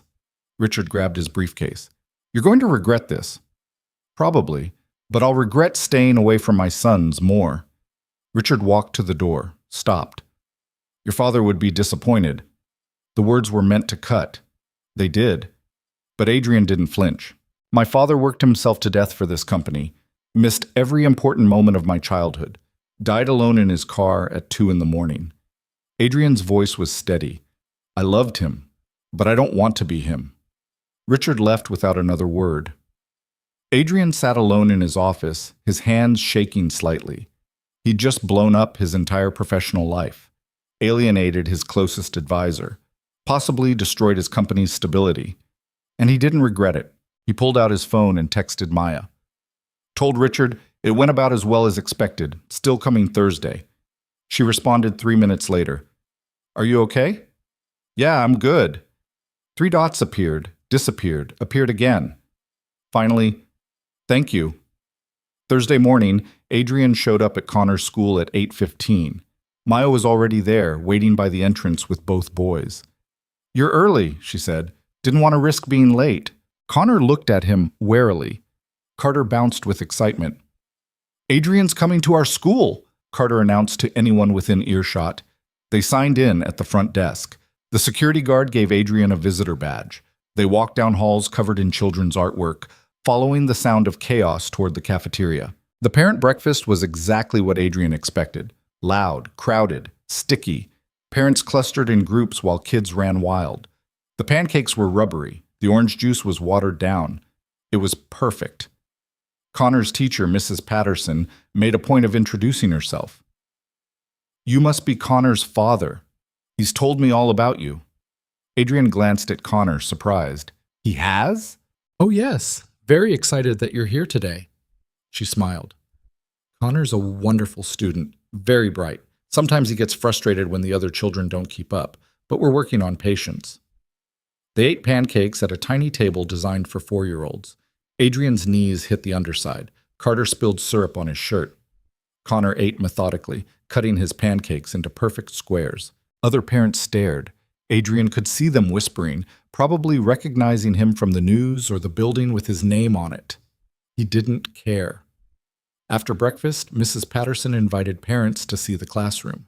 Connor showed Adrian his cubby, his desk, the reading corner where he liked to hide during free time. This is my favorite book, Connor said, pulling out a worn copy of a science book about space. I've read it 7 times. 7 times. It has good pictures. Adrian flipped through it. We could get you more books like this if you want. Connor looked at him carefully. You don't have to buy us stuff. I know, but I want to, if it's something you'd like. Connor considered this. Maybe. I'll think about it. Progress. Slow, careful progress. When it was time to leave, Carter hugged both Adrian and Maya goodbye. Connor didn't hug Adrian, but he did say, "Thanks for coming." "Anytime," Adrian said. "Seriously, anytime you want me here, I'll be here." Connor nodded and ran off to join his class. Maya and Adrian walked out together, Carter between them holding both their hands. "That went well," Maya said. "Yeah, it did. Connor actually talked to you." "I noticed." "That's huge for him." They reached the parking lot. Carter ran ahead to Maya's car, leaving them alone for a moment. "Thank you for inviting me," Adrian said. "Thank you for coming." She unlocked her car. "Same time Friday?" "Actually, I was thinking," he stopped. "Never mind. Friday's good." "What were you going to say?" "Nothing. It's stupid." "Adrian." He took a breath. "I was going to ask if I could come over for dinner one night this week. Nothing formal. Just dinner with you guys, like a family." Maya's expression shifted, something soft and scared and hopeful all at once. "Okay," she said quietly. "Wednesday, 6 o'clock. But you're helping cook." "Deal." She got in her car. Carter waved from the back seat. Adrian waved back, watching them drive away. His phone buzzed. Richard. "Board meeting Monday, 9 a.m. Mandatory attendance." Adrian deleted the message. Whatever happened Monday, he'd deal with it. Right now, he had dinner plans Wednesday and babysitting Friday and a whole future opening up in front of him. For the first time in 4 years, Adrian felt like he was exactly where he was supposed to be. Wednesday dinner never happened. Tuesday night, Maya called at 11:30, her voice shaking. "Connor's sick, really sick. I'm taking him to the ER." Adrian was out of bed before she finished the sentence. "I'm coming." "You don't have to." "What hospital?" She told him. He was there in 20 minutes. He found them in the waiting room. Connor was curled up in Maya's lap, his face flushed with fever, breathing shallow. Carter sat next to them, eyes wide and scared, still in his pajamas. "Hey." Adrian crouched in front of them. "What happened?" "High fever. Started around 10. I gave him medicine, but it wouldn't break. Then he started having trouble breathing." Maya's hand was shaking against Connor's back. "They're waiting on a room to open up." Connor's eyes were half closed, glassy with fever. He didn't seem to recognize Adrian. "Carter, you okay?" Adrian asked. Carter shook his head. "Is Connor going to die?" "No, buddy. He's going to be fine. The doctors here are going to help him." "How do you know?" "Because they're really good at their jobs." A nurse called Connor's name. Maya stood up carrying him. Adrian automatically reached for Carter. "Come on, we'll go with them." They followed Maya through double doors into the emergency department. The nurse led them to a small room with a bed and too many machines. Maya laid Connor down gently. "Can you tell me what symptoms he's been experiencing?" the nurse asked, pulling out a thermometer. Maya rattled off the details: fever, difficulty breathing, lethargy. The nurse nodded, took Connor's temperature, 103.8, and left to get the doctor. Carter pressed himself against Adrian's side. "I'm scared." "I know. Me too." Adrian pulled him closer. "But your mom's here, and the doctors are here, and we're going to take care of Connor." The doctor came in, a tired-looking woman in her 40s. She examined Connor, asked more questions, ordered tests. Words like pneumonia and respiratory distress floated around the room. Maya's face went white. "Pneumonia?" "We're not sure yet. We'll know more after the chest x-ray." The doctor made notes on her tablet. "For now, we're going to get him on oxygen and start an IV with fluids and antibiotics." Connor whimpered when they inserted the IV. Maya held his hand, whispering reassurances that Adrian couldn't hear. Carter buried his face against Adrian's shirt. "I don't like this." "I know. Neither do I." They moved Connor to a room on the pediatric floor around 2 in the morning. The X-ray confirmed pneumonia. Not severe yet, but enough to require hospital admission for monitoring. Maya hadn't left Connor's side once. She sat in a chair pulled up next to his bed, holding his hand, her face drawn and exhausted. "You should rest," Adrian said quietly. "I'm fine." "Maya," "I said I'm fine." Her voice was sharp, then softer. Sorry, I can't sleep, not while he's like this. Carter had fallen asleep on Adrian's lap, curled up awkwardly. Adrian's arm was going numb, but he didn't move. What about Carter? Maya asked. He should be in a real bed. He's okay here, I've got him. You don't have to stay, you should go home. I'm not leaving. Adrian, I'm not leaving, he repeated firmly. You need someone here. Carter needs someone here. So I'm staying. She looked at him for a long moment, then nodded. Okay. The night dragged on. Nurses came and went, checking Connor's vitals, adjusting his oxygen. His fever finally broke around 4 a.m. He opened his eyes, saw Maya, and whispered, Mama? I'm here, baby, right here. Where am I? The hospital. You got sick, but you're going to be okay. Connor's gaze drifted, found Adrian holding Carter. Adrian? Hey, Connor, how you feeling? Tired? His eyes closed again. Is Carter okay? Yeah, he's asleep. He was worried about you. Tell him I'm okay. I will. Connor drifted back to sleep. Maya's shoulders finally relaxed. He's going to be fine, Adrian said. I know, Her voice cracked. This is the worst part. When they're sick and there's nothing I can do except wait. You're doing everything right. Doesn't feel like it. She wiped her eyes. I should have noticed sooner. He was coughing yesterday, but I thought it was just a cold. Maya, you can't blame yourself. I'm his mother. I'm supposed to keep him safe. You did. You brought him here. You got him help. She didn't answer, just stared at Connor's sleeping face. Adrian shifted Carter slightly, trying to restore blood flow to his arm. The kid was heavier than he looked. You can put him on the couch, Maya said, gesturing to the small vinyl couch against the wall. Adrian stood carefully, laid Carter down, covered him with his jacket. Carter stirred but didn't wake. Adrian sat back down next to Maya. They watched Connor breathe, the oxygen mask fogging with each exhale. Thank you for coming, Maya said quietly. Of course. I mean it. You didn't have to. It's 3 a.m. You probably have work tomorrow. I'm exactly where I need to be. She looked at him. You really mean that? Yeah, I do. What about your board meeting Monday? Adrian had forgotten all about it. Doesn't matter. Adrian, it doesn't matter, he repeated. My son is in the hospital. That's what matters. Everything else can wait. Maya's eyes filled with tears. I'm not used to this. Used to what? Having someone else here, someone to help carry it. She wiped her face roughly. I've been doing this alone for so long. Every sick night, every emergency, every moment I was terrified I was failing them. It was just me. And now you're here and I don't know how to feel about it. You don't have to feel anything, just let me help. What if I get used to it? What if I start depending on you being here, and then I'm not going anywhere? You keep saying that. Because it's true. She laughed softly, but it sounded broken. 4 years ago, you told me we mattered. Then you walked away. How do I know this is different? Adrian didn't have a good answer. Nothing he could say would erase the past or guarantee the future. All he had was right now. This moment. This choice. You don't know, he admitted. You just have to trust me. That's asking a lot. I know. They sat in silence. The hospital hummed around them. Machines beeped. Footsteps passed in the hallway.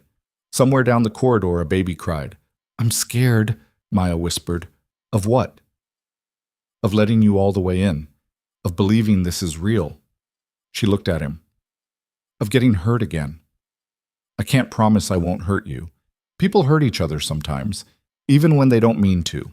But I can promise I'm not going to abandon you, not again. How can you be sure? Because the last 4 years have been hell.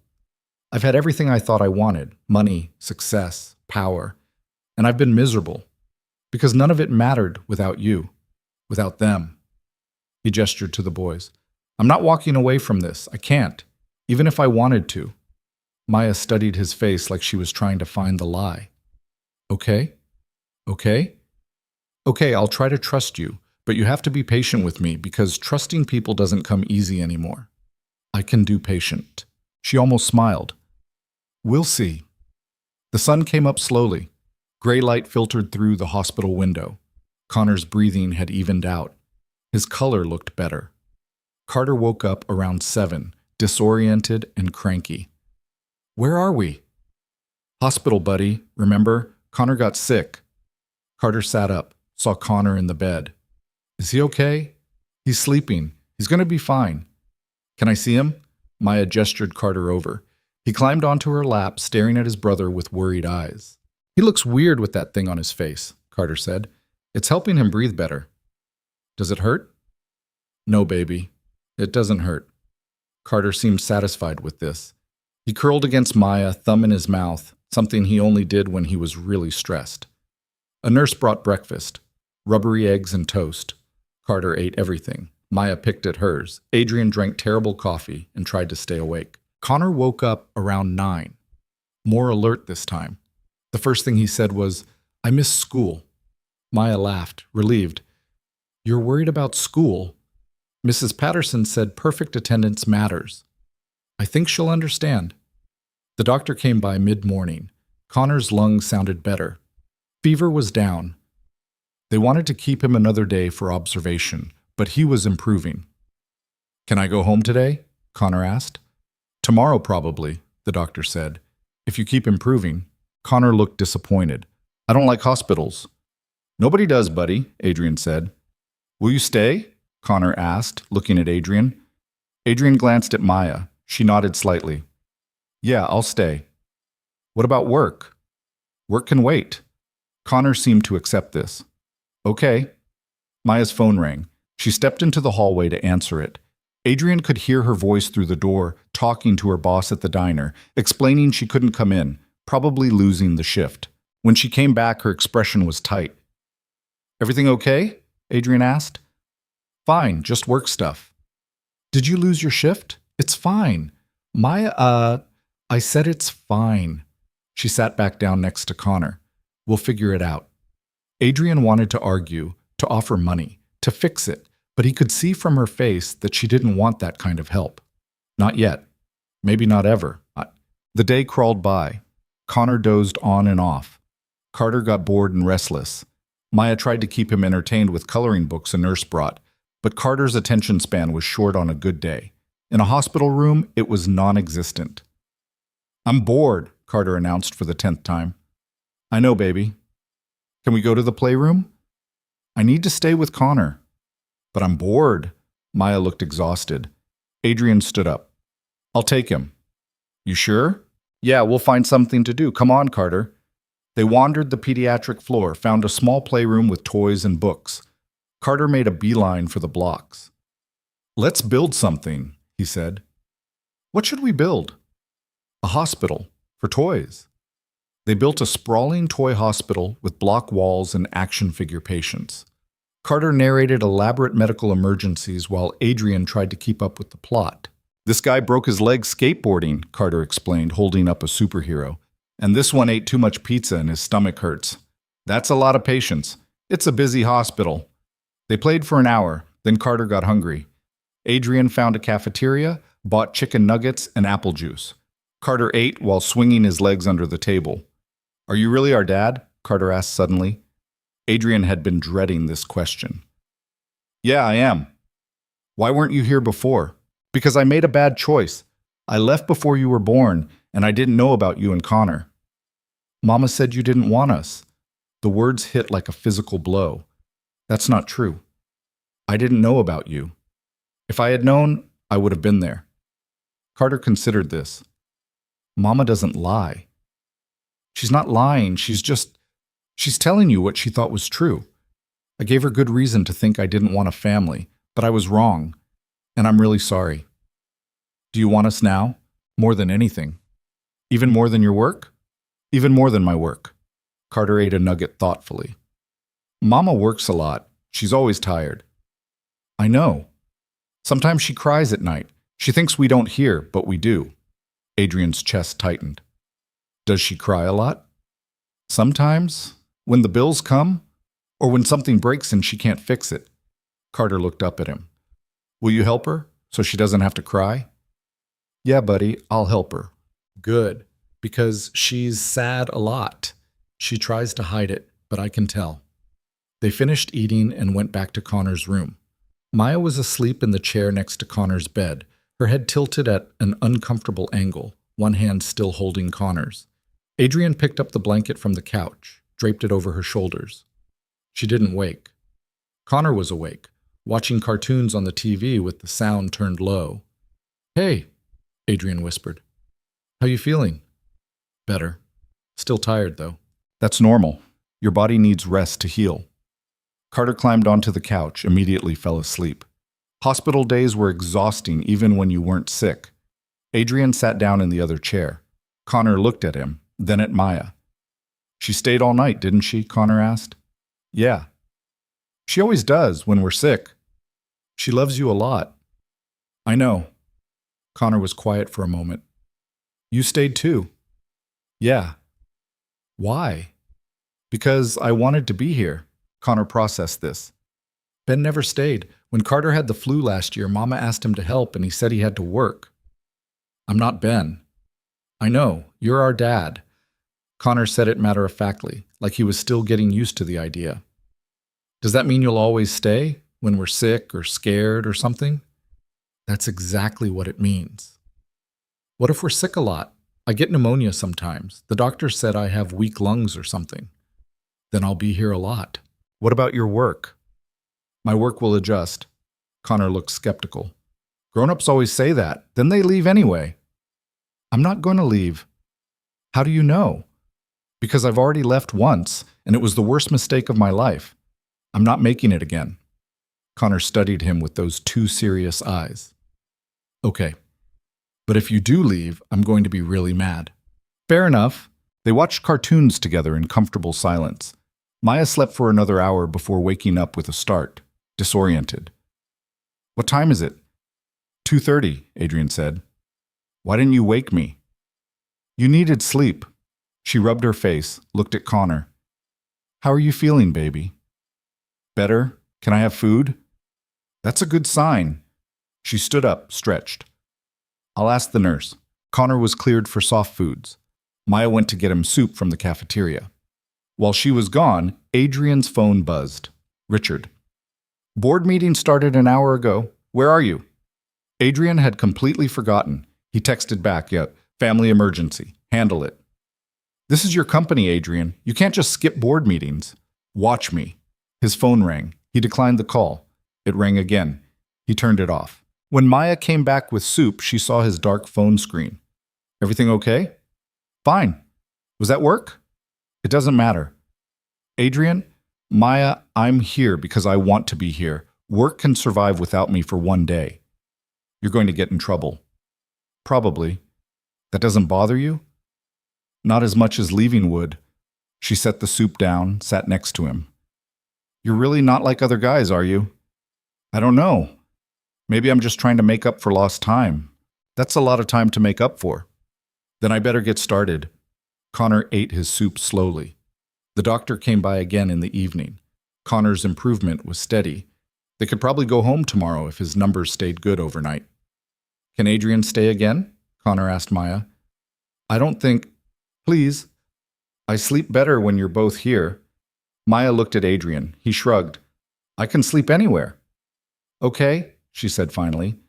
"He can stay." They settled in for another night. The nurses brought a cot for Adrian. It was about 3 feet too short, and the mattress was like sleeping on cardboard, but he didn't care. Carter and Maya shared the couch. Connor slept in the hospital bed. They turned off the lights around 9. Adrian lay awake, listening to the boys breathe. Connor's oxygen machine hummed. Carter snored softly. Maya shifted restlessly, probably as uncomfortable as Adrian was. Around midnight, she whispered, "You awake?" "Yeah." "Can't sleep either?" "Not really." She was quiet for a moment. "Thank you for staying. I know this isn't how you probably wanted to spend your week." "There's nowhere else I'd rather be." "You're a terrible liar." "I'm not lying." "Adrian, you're sleeping on a cot the size of a surfboard in a hospital room. There are about 1,000,000 places you'd rather be." "Name one." She thought about it. "Your penthouse with the city view and the king-size bed. Overrated, too quiet, too empty. Your office with all your important meetings. Boring, full of people who only care about money. literally anywhere without fluorescent lighting and the smell of antiseptic. But then I wouldn't be here with you, with them. So no, there's nowhere else I'd rather be. He heard her breath catch. You really mean that? I really mean that. Silence. Then very quietly, I think I'm starting to believe you. Good. That's a start. They lay in the darkness, listening to their sons breathe, and for the first time in 4 years, Adrian felt something close to peace. The next day, Connor was cleared to go home. His oxygen levels were good. Fever gone. Still tired and weak, but improving. They loaded into Maya's car, Connor and Carter in their car seats, Adrian following behind in his own car. When they got to Maya's house, Adrian helped get the boys inside. Connor went straight to the couch, still exhausted. Carter bounced around with renewed energy, glad to be home. Maya looked at Adrian awkwardly. You don't have to stay. I know. But you're going to anyway. If that's okay. She smiled slightly. Yeah, it's okay. Adrian stayed for dinner, helped Maya cook pasta while the boys watched a movie. It was simple, domestic, normal. It was everything. After dinner, while Maya gave the boys baths, Adrian checked his phone for the first time in 2 days. 43 missed calls, 27 voicemails, hundreds of emails. He deleted all of them. One text from Richard stood out. Emergency board vote scheduled for tomorrow. They're discussing removing you as CEO. Call me. Adrian stared at the message. 4 years ago, this would have sent him into panic mode. Now, he felt nothing but tired resignation. He texted back, let them vote. Maya found him on the front steps an hour later.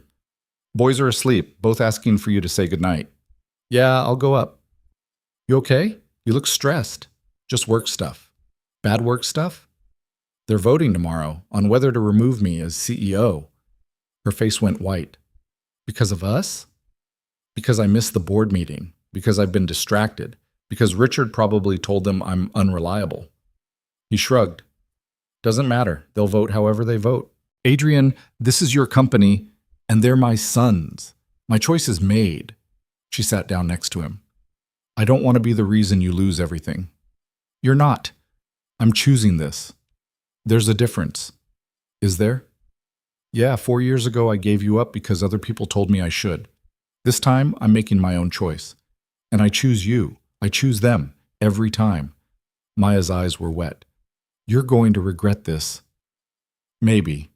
But I'll regret losing them more. She leaned against his shoulder, just for a moment. Then she pulled away, stood up. Come on, the boys are waiting. Adrian went upstairs, said goodnight to Carter, who was already half asleep. Then Connor. You're coming back, right? Connor asked. Tomorrow. After school. I'll be here. Promise? Promise. Connor smiled. Actually smiled. The first real smile Adrian had seen from him. Good night, Dad. The word hit Adrian like lightning. Dad. Not Adrian. Dad. Good night, Connor. He made it to his car before the emotion overwhelmed him, sat in the driver's seat with tears running down his face, his hands shaking. Connor had called him Dad.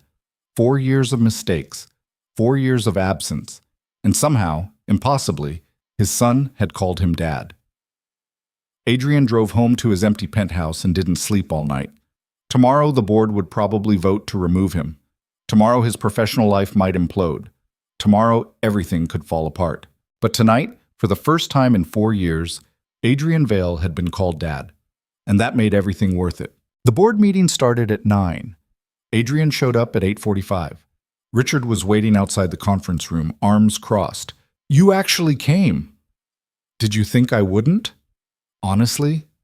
Yes. Richard's expression was carefully neutral. You've been MIA for 3 days, missed 2 critical meetings, ignored every attempt to contact you. The board thinks you've lost your mind. Maybe I have. This isn't funny, Adrian. They're serious about the vote. Let them vote. You could lose everything your father built. My father built a company. I'm building a life. There's a difference. Adrian moved toward the conference room door. Are we doing this or not? Inside, 8 board members sat around the table, all men over 50, all wearing the same expression of disapproval. Adrian recognized the look. He'd seen it his entire life. The same look they'd given his father when he'd made risky decisions. The same look they'd given Adrian when he'd taken over at 23. He sat down at the head of the table. Let's get started. Marcus Peterson, the oldest board member and biggest shareholder after Adrian, leaned forward. Before we begin, I think we deserve an explanation. Where have you been? With my family. What family? You're not married, no children that we know of. I have twin sons, 4 years old. I've been at the hospital with one of them. Pneumonia. Silence. Complete shocked silence. Richard's face had gone pale. This wasn't how he'd wanted the board to find out. You have children? Peterson's voice was sharp. And you never disclosed this? I didn't know about them until 2 months ago. Their mother and we lost touch. She tried to contact me when she was pregnant. I blocked her number.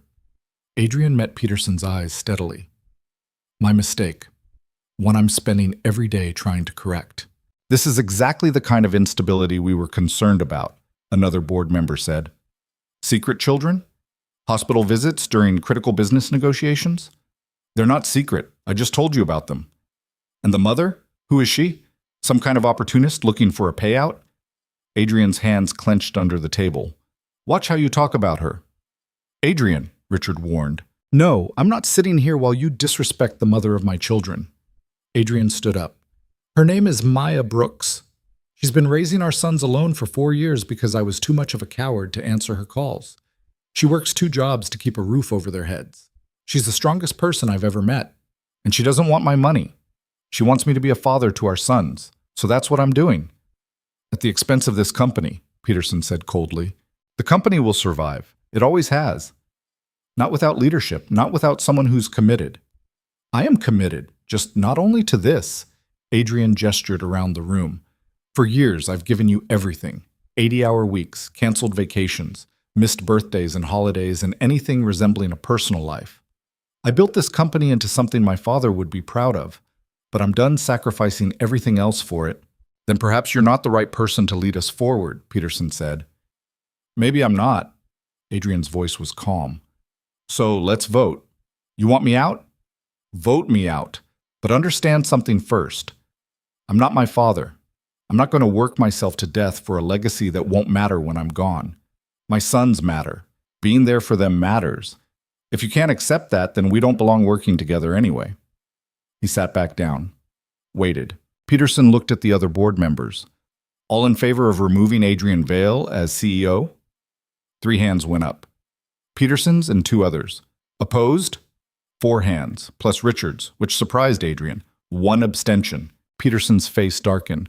The motion fails. Mr. Vale retains his position as CEO. He stood up. But understand this, Adrian. Your father built this company on sacrifice and dedication. If you're not willing to make the same commitment, perhaps you should consider stepping down voluntarily. Or perhaps you should consider that there are different ways to lead, different priorities that matter just as much as profit margins. Adrian gathered his papers. My father died at 56 behind the wheel of his car, driving home from a meeting at 2 in the morning. He never saw me graduate college, never met anyone I dated, never knew what I wanted for my life because he was always too busy building this company. I loved him. But I'm not going to be him. He walked out before anyone could respond. Richard caught up with him in the hallway. That was reckless. That was honest. You almost lost everything. I kept everything that matters. Richard stared at him. I don't understand you anymore. I know. That's okay. Adrian stopped, turned to face him. Richard, you've been my mentor since I was 19 years old. You taught me everything about running this company. I'm grateful for that. But you also taught me that nothing matters more than the business, and I'm telling you now, you were wrong. Your father, my father is dead, Richard. He worked himself into an early grave. And for what? So that we could argue in boardrooms about quarterly earnings? Adrian shook his head. I have 2 sons who need me, a woman who's giving me a second chance I don't deserve. That matters more than any deal we're negotiating. What about Peterson? He'll fight you every step of the way now. Let him fight. I'll handle Peterson. How? You barely survived that vote. I survived because 4 board members think family matters. The company will adapt. And if it doesn't, then maybe it's not the company I want to run anymore. Richard looked like Adrian had slapped him. You'd actually walk away? In a heartbeat. If it meant being there for my sons. Richard was quiet for a long moment. Then quietly, I never had children, never married. Gave everything to this company, just like your father did. And now I'm 62 years old, living alone in a condo, working 70 hours a week because I have nothing else. He met Adrian's eyes. Don't be me. Richard, I mean it. If you have a chance at something real, take it. The company will survive. It always does. But you only get one chance to be a father. Adrian didn't know what to say. In 15 years, Richard had never said anything that personal. Thank you, Adrian said finally. Richard nodded. Now go. I'll handle Peterson and the damage control. You have a family to get home to. Adrian left the building feeling lighter than he had in years. His phone buzzed. Maya. How'd it go? I'm still CEO, barely. Adrian. It's fine. I meant what I said. The company's not more important than you guys. Silence. Then, Connor's asking for you. Says you promised to be here after school. Adrian checked his watch. 2:30. I'll be there in 20 minutes. He made it in 15. Maya opened the door, looking surprised. You really came. I promised, didn't I? Connor appeared behind her, still looking pale and tired from his hospital stay, but his face lit up when he saw Adrian. You came! Of course I came. Connor ran to him. Adrian scooped him up, careful of his still healing lungs. Carter appeared seconds later, demanding his own hug. Did you bring us anything? Carter asked hopefully. Carter? Maya scolded. You don't ask people that. It's okay. Adrian set both boys down. Actually, I did bring something. It's in the car. He came back with a bag of books. Science books for Connor, adventure books for Carter. Nothing expensive, just things he'd picked up at a bookstore on his way over. Connor's eyes went huge. These are all for me? If you want them. Connor clutched the books like they were treasure. Thank you. You're welcome. They spent the afternoon reading together. Adrian attempted voices for different characters, which made Carter laugh and Connor critique his accuracy. Maya made dinner while listening to them play, a small smile on her face. Over dinner, Carter announced, Tommy's dad is coaching t-ball this summer. Can Adrian coach? Adrian looked at Maya, who looked just as surprised as he felt. I don't know anything about coaching t-ball, Adrian admitted. That's okay. Neither does Tommy's dad. He just yells a lot and brings snacks. I can probably handle that. So you'll do it? Carter bounced in his seat. If your mom says it's okay? Maya hesitated. It's a big commitment, twice a week for 3 months. I can do twice a week. What about work? I'll make it work. She studied his face, looking for the catch. There wasn't one. Finally, she nodded.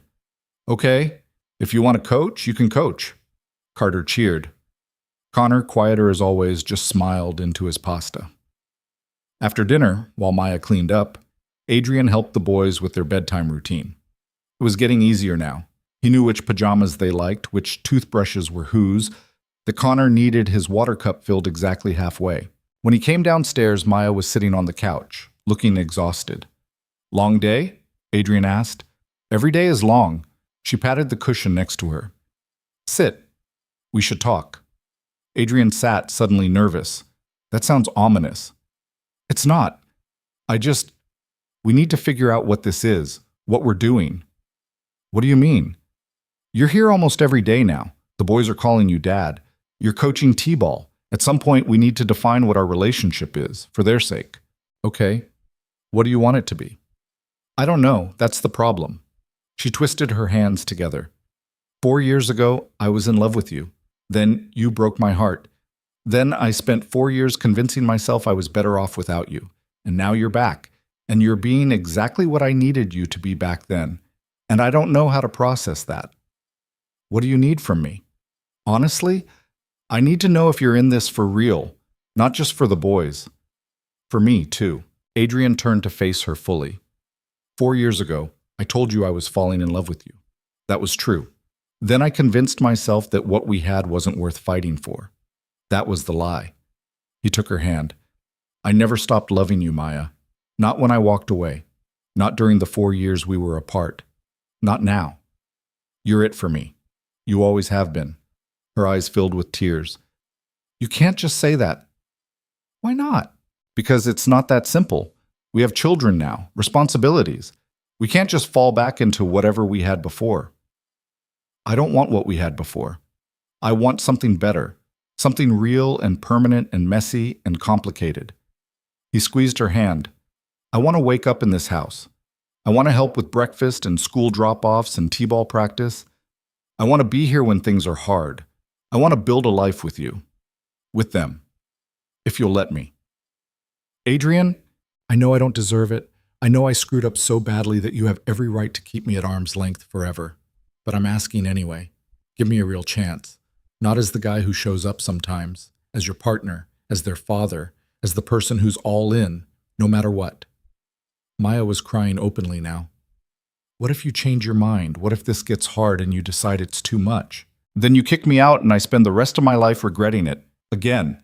He wiped her tears with his thumb. But I'm not going to change my mind. I've had 4 years to think about this, to know what I want. And what I want is you, this life, these boys, the chaos and the mess and the hospital stays and the burnt dinners and all of it. You're insane. Probably. But I'm also serious. She laughed through her tears. I must be insane too because I believe you. Yeah? Yeah. She leaned her forehead against his. But we're doing this slow. The boys need stability. We need time to figure out how to be a family. Whatever you need, whatever pace you want. And if Peterson and your board keep making trouble, I'll handle them. They don't get a vote in this. She pulled back to look at him. You really chose us over the company. Every time, without question. Your father would probably hate me. My father would have loved you, once he got past his own issues. Adrian smiled. He would have loved the boys too, would have spoiled them rotten. Tell me about him. Your dad.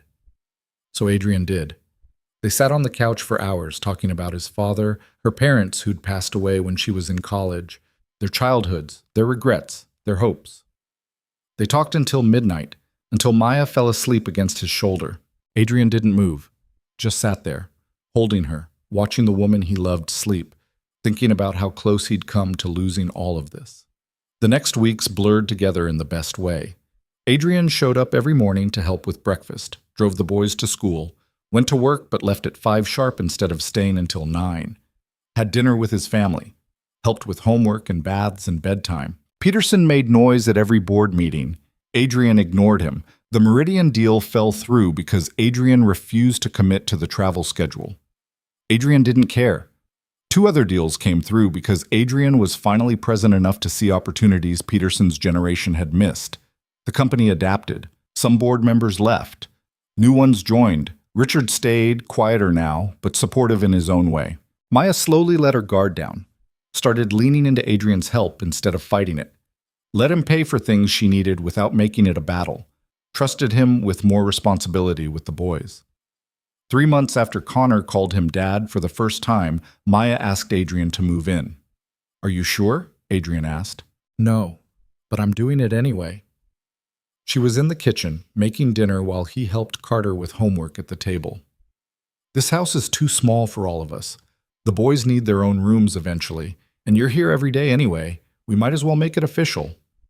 We could get a bigger place. Adrian, I love this house. The boys love this house. We're not moving into some penthouse. I wasn't suggesting. Yes, you were. She smiled. We'll figure it out. Maybe add on a room or 2, but we're staying here, in this neighborhood, in this life. Okay. Okay? Yeah, okay. Whatever you want. She crossed her arms. That's it? No argument about property values or investment opportunities? Nope. You want to stay here? We stay here. You want to add on? We add on. This is your house. I'm just grateful you're letting me be part of it. Maya shook her head, but she was smiling. You're getting soft, Vale. Maybe. Or maybe I'm finally figuring out what matters. Carter looked up from his homework. Does this mean Adrian lives here now? Yeah, buddy, if that's okay with you. Cool, can we get a dog? Absolutely not, Maya and Adrian said in unison. Carter pouted. Connor, listening from the living room, called out, I told you they'd say no. Adrian moved in the following weekend. He didn't bring much. Some clothes, his laptop, a few personal items. Everything else, the expensive furniture, the art, the life he'd built alone, stayed in the penthouse. He sold it a month later, donated half the furniture, put the rest in storage he'd probably never access. You don't regret it? Maya asked, watching him sign the sale papers. The penthouse? No, it was always too big, too empty, too much like a museum and not enough like a home. What about your life before? The freedom, the independence. What freedom? I was miserable. Working all the time, avoiding anything that felt real, convincing myself that success was enough. He set down the pen. This is freedom. This life with you and the boys. Getting to be part of something bigger than myself. She kissed him then. Not the quick pecks they'd exchanged before. A real kiss. The kind that said she was all in too. T-ball season started. Adrian was terrible at coaching. He didn't know half the rules. He forgot to bring snacks twice, and his pep talks were awkward at best. But he showed up to every practice, cheered at every game, and learned alongside the kids. Carter loved it.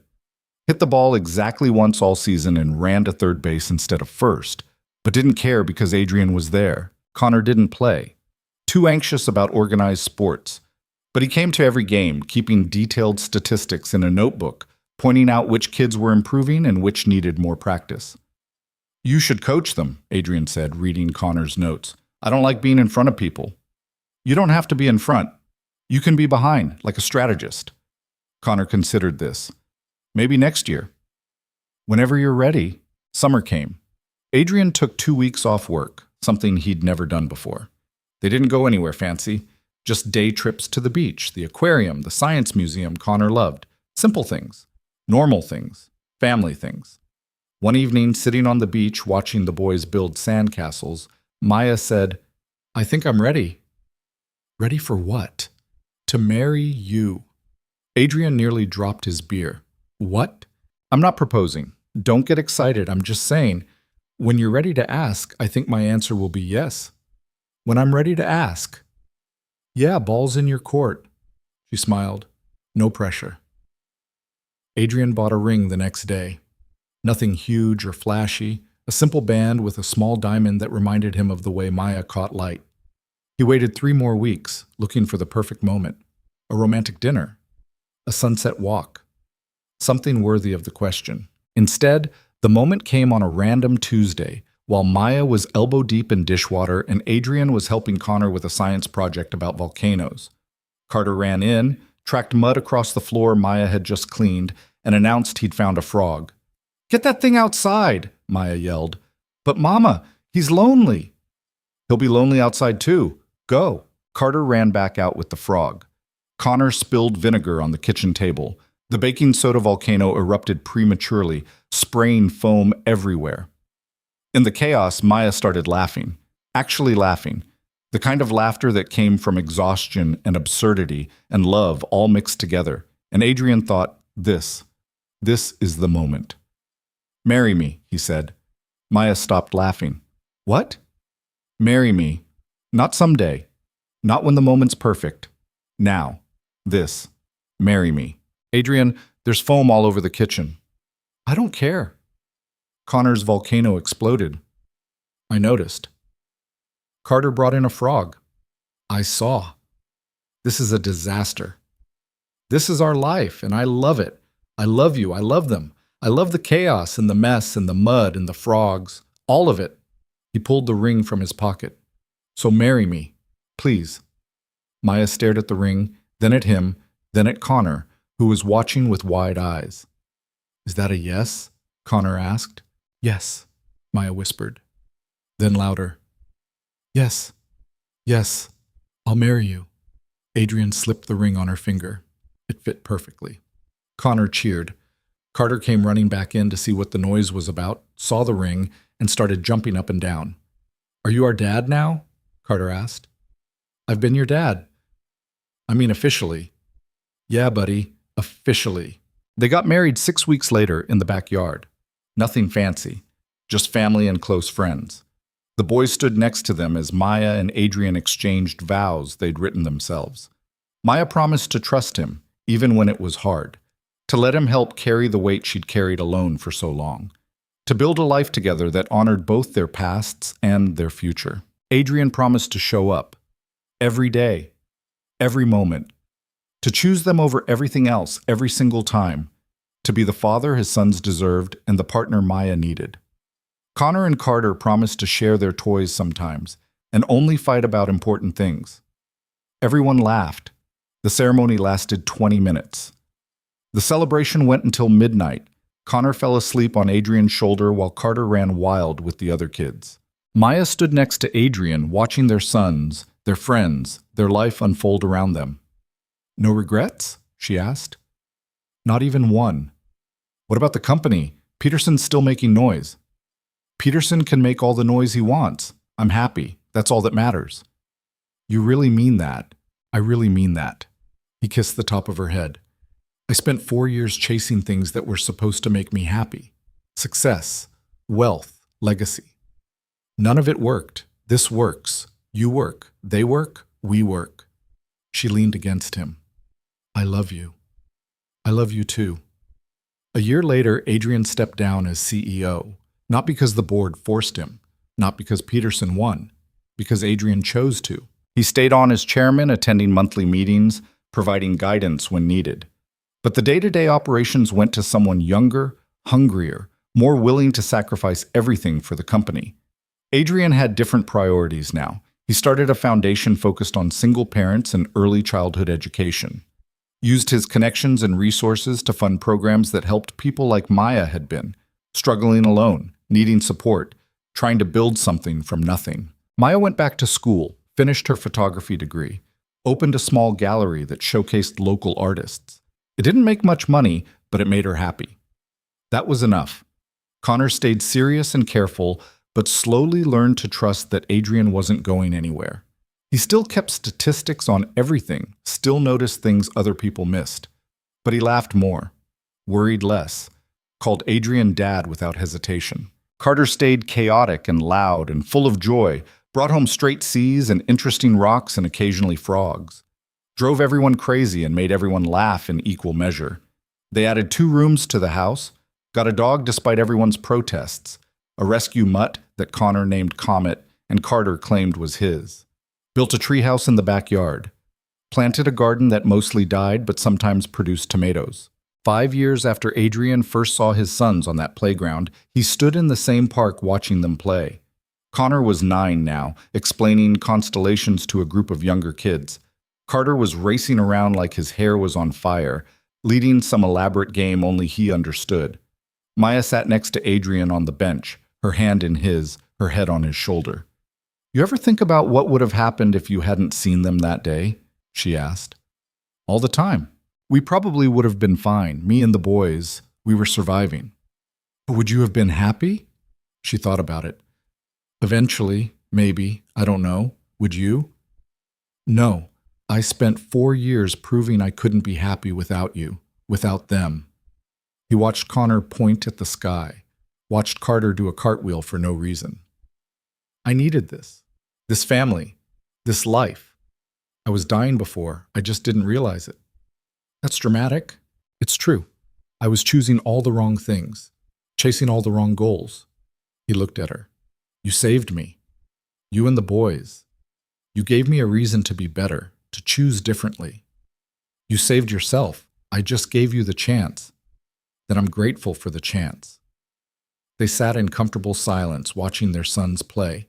Other families came and went. Dogs barked. Children laughed. Life happened around them, normal and beautiful and real. Connor called out, "Dad, come look at this cloud. It looks like a dragon." Adrian stood up. "You coming?" "In a minute," Maya said. You go." He walked across the playground to where Connor stood, pointing at the sky.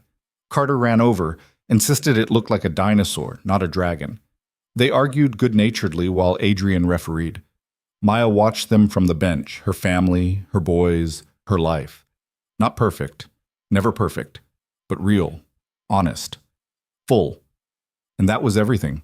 Years would pass. The boys would grow up. There would be more hospitals, more emergencies, more fights and tears and slammed doors.